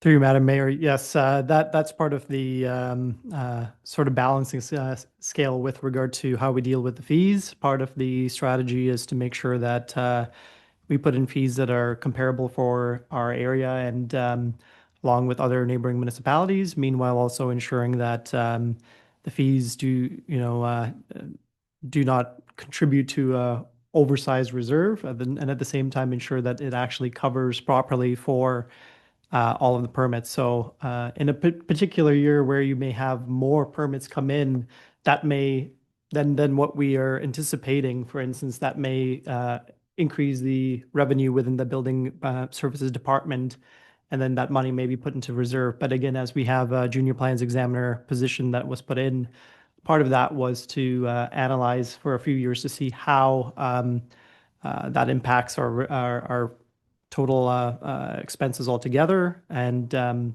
use the information we get to, again, try to rebalance the fees with the information that we get in the future. And that's what we'll do. Thank you for that. Deputy Mayor Widner? Yes, thank you, Mayor. Just to have 3 or 4 just easy ones, I guess.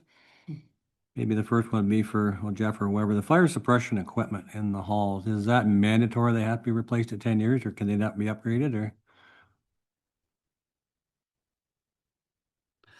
That's for the extinguisher systems that are in there. Although I'm not familiar with the ones that are in the hall right there. They do need to be replaced in a certain amount of time.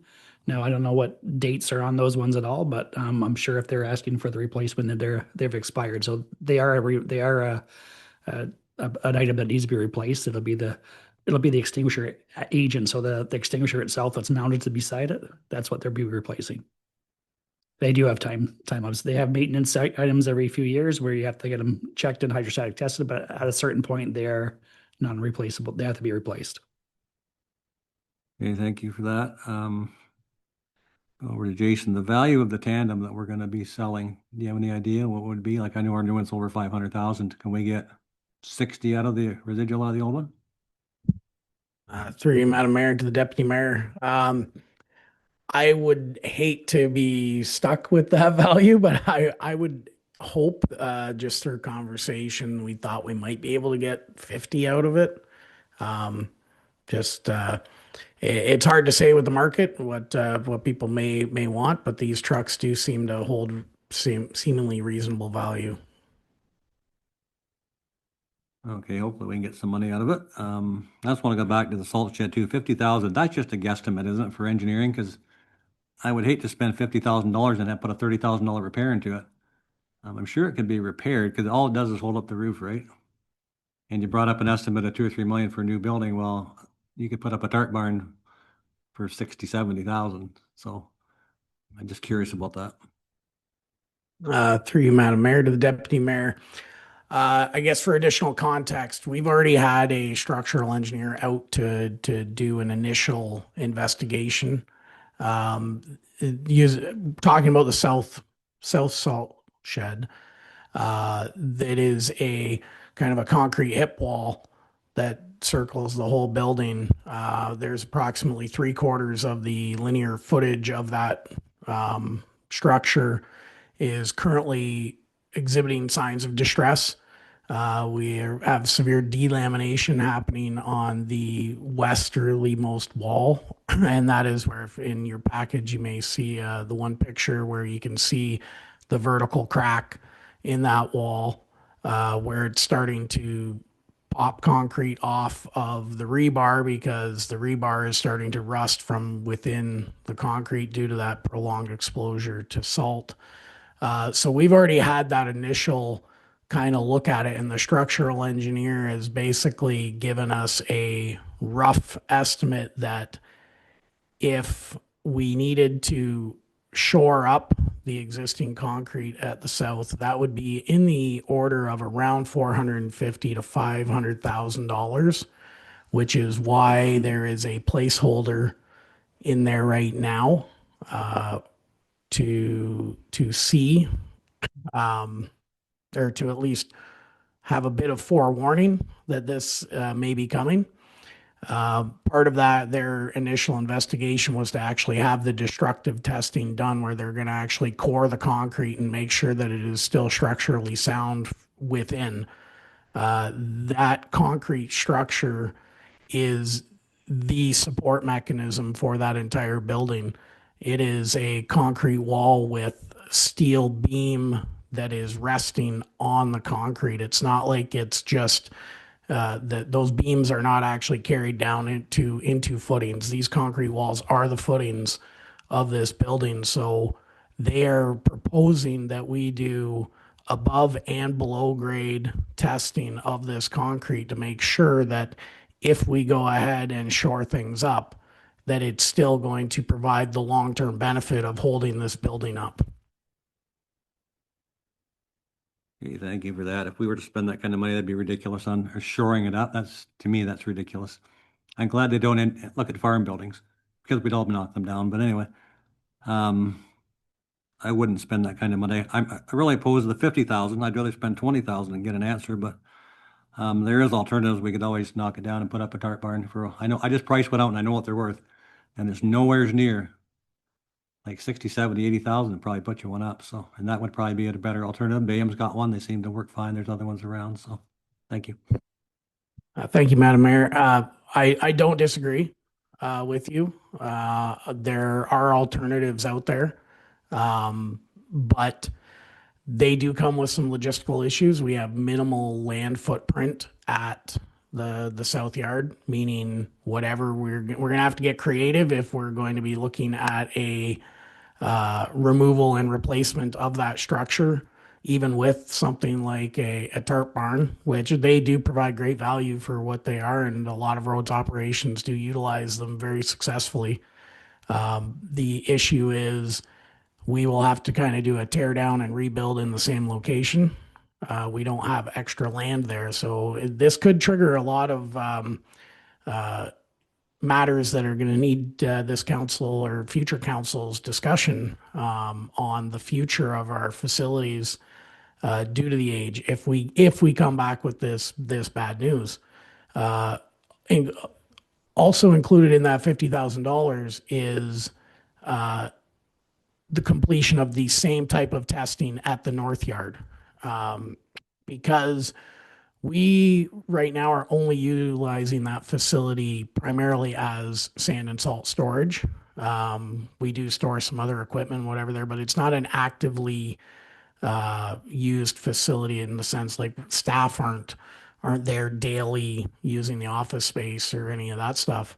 But through this process, when we started looking at the south, where we also went to the north and looked at what was happening to the concrete there, and it is in equally, if not worse shape than the south. So that's why as painful as it is to authorize the $50,000 to do these additional testing, what we might come back with is that both of our sites require significant investment or reinvestment or redesign replacement, which can then at least give us some better information as to, do we need to look into land acquisitions and new locations for these facilities? Are we able to replace in the same location, maybe close one, rebuild to do the other? That's we're kind of at this point that we know that we don't have all the answers, and we need to come back with some firm answers so council can make informed decisions on how to best spend the money that is ultimately going to be coming down the pipe relating to these sites.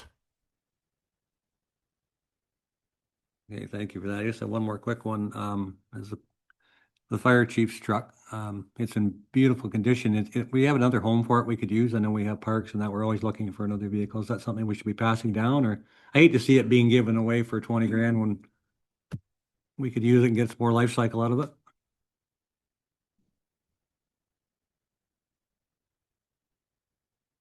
Again. Yeah. Through you, Madam Mayor, to the Deputy Mayor. I'm being told it's not currently in the council approved kind of transitional plan for vehicles, but that's something we'll definitely look at. If it can provide value and it's in better condition than some of our other trucks, I'd much rather keep it for sure. But we will definitely dig into that a little more in detail and get back to you before January 15th. Thank you for that. And have there been discussions of the fleet committee? Have there been recommendations, or could that be referred, like a review or maybe of these suggestions? Could that be referred to the committee? Sure. For additional discussion? Okay. Word will still last forever. Other questions or comments? Lewis. Thank you, Madam Mayor. Thanks, Talia, for a nice report. So on the wage increases, I see it as basically 138,000. Is that sort of number right? And is that only half of the increase? So will there be another 138,000 next year? Through you, Madam Mayor, you're speaking about just the phased in market check increase or the total wage increase? I think total, because I think the phased in was 93 and then there was another 45 somewhere. Through you, Madam Mayor. So there's actually a non-union market adjustment of $114,000 over all service areas. That represents half of the adjustment recommended through that wage review. Okay, it's hard for me to comprehend, to be honest. Not including counselors. No, okay. So the okay. grand total of wage increases for this year is 114 for the market adjustment, and So then in addition to the market adjustment, there is approximately $20,000 for the strategic position changes. There is approximately $39,000 for the non-union cost of living, 2.4% plus any step increases in wage grids, and another $40,000 for the cost of living adjustment for the unionized employees, which is 3% based on their collective agreement. The council market portion, 50% that has been postponed another year, was $18,900 cumulatively. right, so some of these, so the COLA and so union, non-union, those are more annual. The other, the 20,000 related to positions, that's a one-time request. And yeah, the wage adjustment is, I guess, is a one-time request, but spread over 2 years. And again, just for everyone's clarity, those items were all reviewed and approved by council, and direction was provided to staff to put in the budget to see what it would look like in the final analysis. So those are not new items. They've been reviewed, like the details have been reviewed by council, but recognizing that we all said, let's see what that looks like in the big picture once you see it. Yep, thank you. So, okay, which is fine. I support a lot of things. But in real time, and what's going on with the expense of everything, there's going to have to come a time where we're not going to be able to keep up with top tier. And that's just the reality, that we can't soon be able to compete with our guy that just went to St. Thomas. We're not going to be able to retain somebody at a higher wage than what he gets. And if we do, our constituent has to pay for it. So it's no different than a business. I'm in the same scenario right now, that if I want a competitive person that's capable of today's demands, yes, you have to up the ante. And there's no questions about that. But to up the ante gets passed on to my constituent, my customer.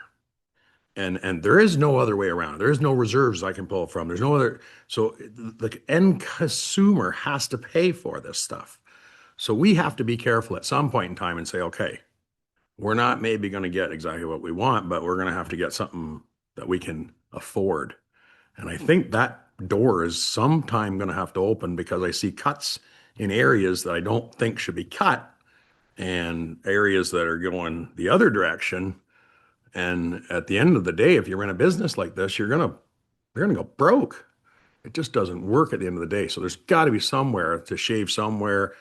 It's not, you guys, kudos to you, because to get it coming from both angles is stressful, and you've done well, but there's going to have to be give and take, I hope, somewhere.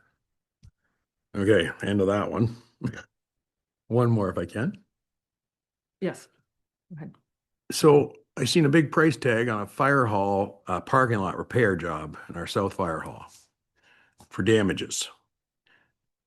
Does that count the CCAN getting moved and then those repairs getting done and then the CCAN getting put somewhere else where it's going to do more damages? Or is that CCAN just going to sit there and keep sinking into the asphalt below the 5 or 6 inches that it's into now? And is that going to cost our constituents for that repair? Through you, Madam Mayor, to Councillor Lewis, we are not contemplating any relocation of that CCAN at this point. The work at the South Dorchester Community Hall in the parking lot is essentially to be a little bit of rehab work to the existing asphalt, which is obviously from the date of construction of the facility and is deteriorated to a point where if we don't put some reasonable level of investment into it, we're going to end up having the whole thing be lost and be repaving that entire lot. So it's essentially a temporary preservation method that we're hoping we can continue to stretch the life of that asphalt. If and when we get into that point where we need to do a full rehab, I would say that would be the point that we would look at the CCAN and its current placement versus future placement versus its entire future at that facility.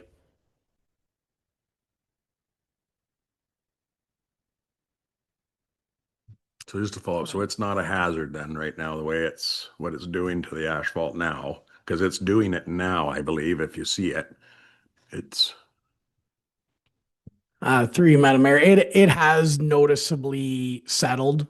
I think just the sheer weight of that, the can itself when it was placed, I don't think in my experience, many times the parking lots are the last things that are thought of when these facilities are newly constructed. And I'm sure they did not contemplate having an object like that sitting within what would normally be a parking area. So it's not a hazard. It's not like it's continuing to sink. I feel like it's probably reached about the point where it's compacted itself down enough that it's going to just stay there. Where the issue will come is in the event when that sea can gets removed, then we'll have a kind of a gaping hole underneath that will need to be addressed if and when that time comes.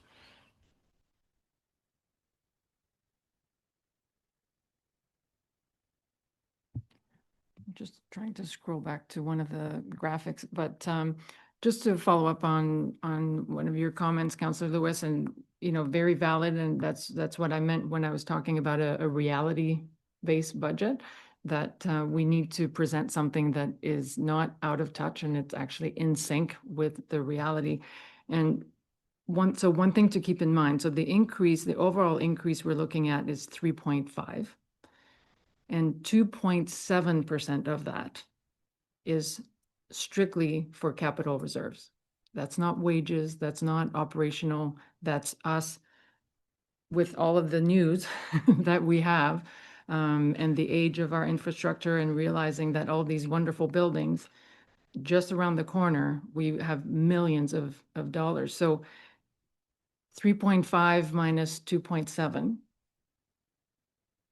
I think is 0.8. So we're looking at CPI of like more of a 2.4. And that's why I want to congratulate staff, because as Talia referred to earlier, they went line by line. And that was the expectation we've always had, where they've literally looked at every line to see. And so many lines went up, many lines went down to sort of balance out. And then, like I said, the challenge was to put all the pieces of a puzzle together. So I want to separate the capital. The 2.7 is a strategy. So that is our choice. We're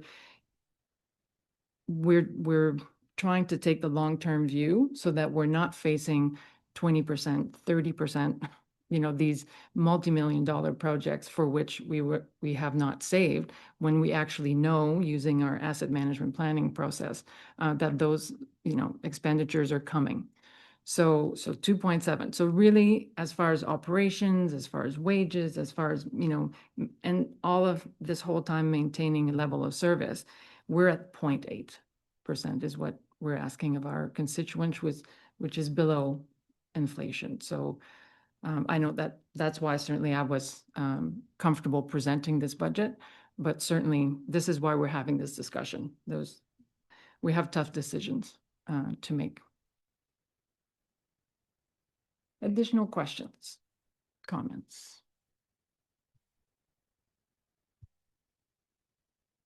Deputy Mayor Widner. Yes, thank you. Just not a response to Councillor Lewis's, but nobody wants to pay anymore. I don't want to pay anymore, but I want to keep our staff competitive waged, and I don't think we were. We lost a great one for a lot more money. We could never have paid that, but just look around at our neighboring municipalities. They're trading staff like they're trading hockey cards, and it's really affecting them. And there's talks of amalgamations with some and whatever, but we're in a good spot. We have good staff. I'd like to see them stay, and we're in a good spot. I think we're a lot better than most. We proved that with the tax comparison we had with Aylmer. We're certainly at the lower end of the scale or at the bottom end of the scale, so our staff do a good job managing things. So thank you. Yeah, and thank you for that. And I also want to clarify that our comparator studies compares to or uses municipalities of the same size. And so we're not trying, the wages we're offering are not trying to compare or compete with St. Thomas or other large cities. So it's definitely just amongst in regionally of municipalities of same size. So that's tough. Yes, Councillor Lewis.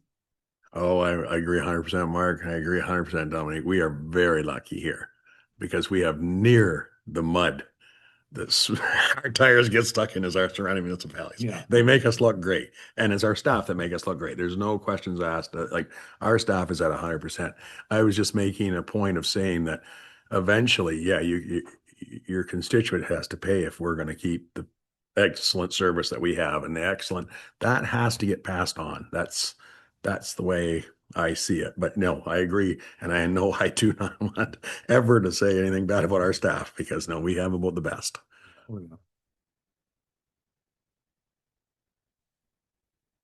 We're an oasis of sanity amongst an island or whatever you of for that. whatever. So we're not, Yes. we're only comparing wages. We don't need to compare anything else. Any other comments or questions? I don't know if we want to summarize some of the key, so excellent questions. I know those inspections, we have a number of them that it's a matter of safety in many cases. So I think those are being taken very, very seriously, and those things come at a cost, but yeah, we don't need another Port Bruce Bridge on our hands. So we need to be careful and make sure that inspections are done. Other items will be referred to the fleet committee. And other than that, anything else that we want reviewed or addressed, or any additional reports or information that the council is looking for our next meeting? Councilor Wilson? Through you, Madam Mayor. I'm almost afraid to bring it up, but because it's in my ward, I'm going to bring it up. But in 2023, we had the total expenses for the sidewalks and lights was 15,000. We're collecting 30,000. Now then we dropped down the levy for that. Now we're collecting 11,000 and it cost us 32,000. So the money that we gave back for the levy is now completely flipped over, and we're not collecting enough to pay for the sidewalks and the lights. So I was a little reluctant to be giving it back at the time, but when the numbers said it was way overcharging, I guess, we had to go with what the number said. But now it's costing us 32,000 and we're getting 11. So it's a $20,000 deficit that levy used to pay for and now isn't, and now I need it. So anyway, I don't really want to raise the levy, but maybe getting rid of it or cutting it in half wasn't the right move.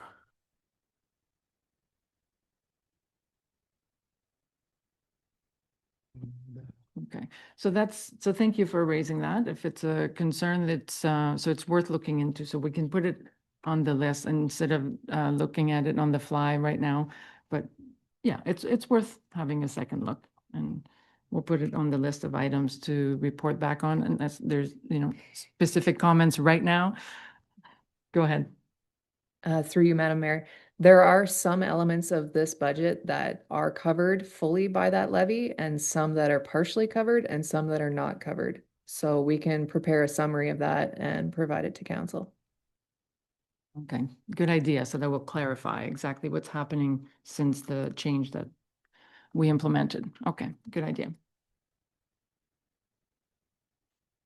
Anything else then? Director Godby.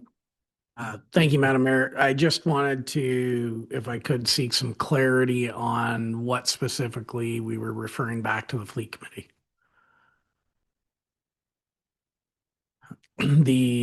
As far as the future of the chief's truck for discussion, and is that something that we need reported back sooner rather than later? I'm just thinking of timing of scheduling and adherence to our January 15th date. Or is that something that we can just bring forward prior to disposition of that truck if we're going to go ahead and replace it?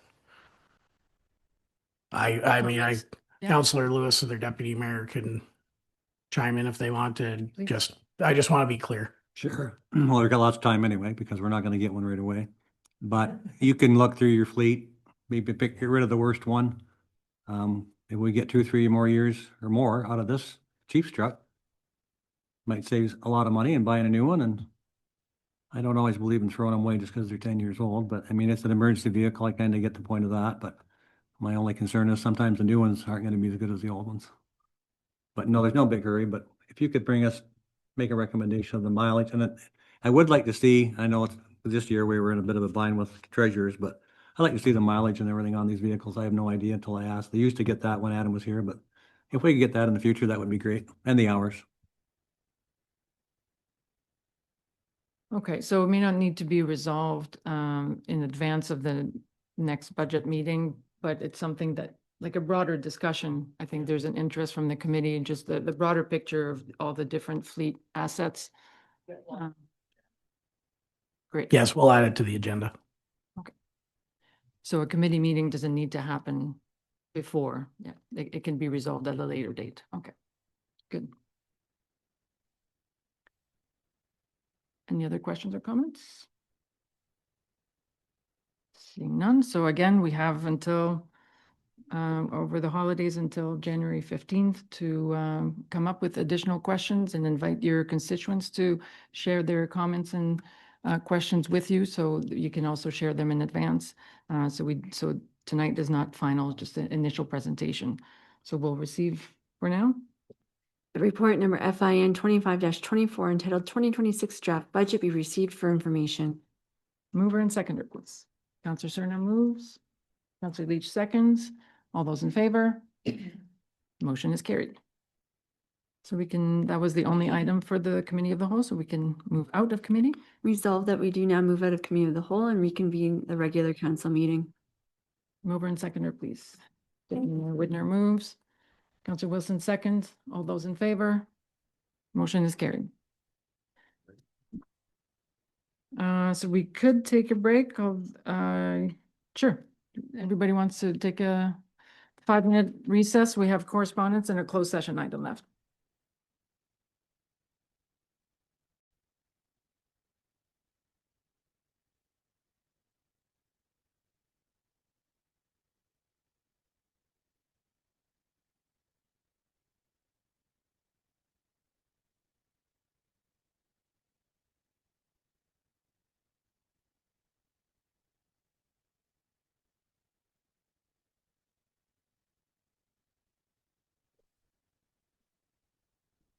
Okay, we're ready to resume the meeting. So we've come out of the committee of the whole. And so the next item for the council meeting is correspondence. There are 9 items in correspondence. Any items that requires discussion that you want to pull out to either support?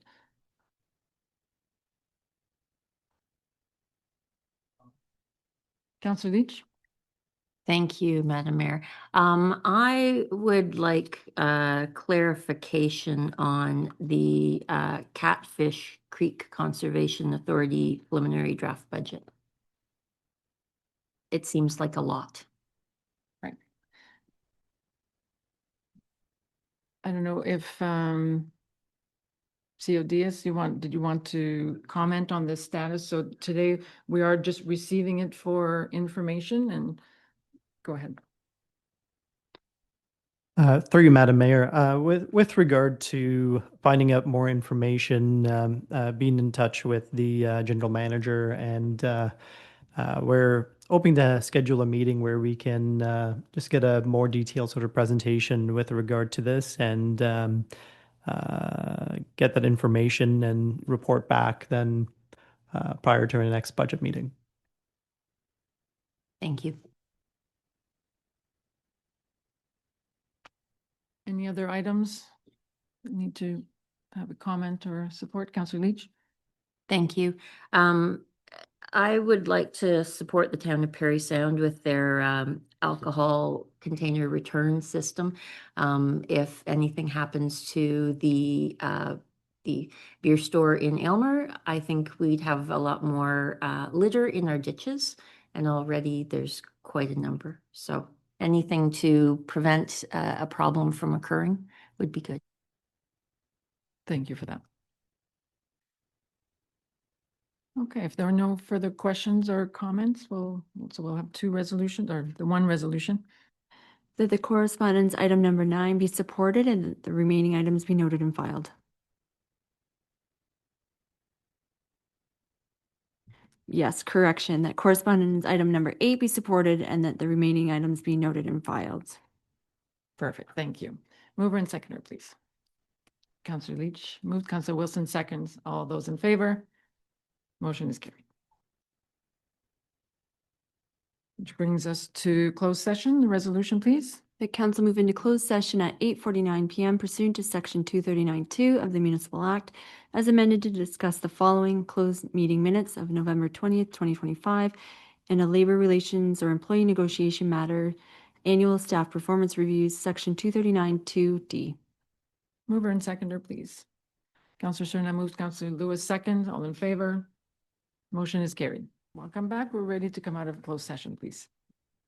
The council move out of closed session and reconvene at 9:02 PM in order to continue with its deliberations and that all eligible non-union employees be awarded the appropriate grade level advancements effective January 1st, 2026.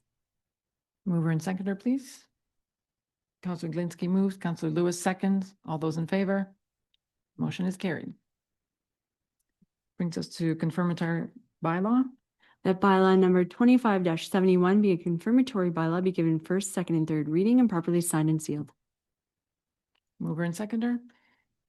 Counselor Leach moves, Counselor Wilson seconds. All those in favor? Motion is carried. And now adjournment. The council adjourns its meeting at 9:03 PM to meet again on January 15th, 2026 at 7 PM. Mover and seconder. Deputy Mayor Whitner moves, Counselor Cerna second. All in favor? Motion is carried. Thank you. Merry Christmas, everyone. Happy, safe holidays. Congrats on everybody on successful 2025 and see you in 26.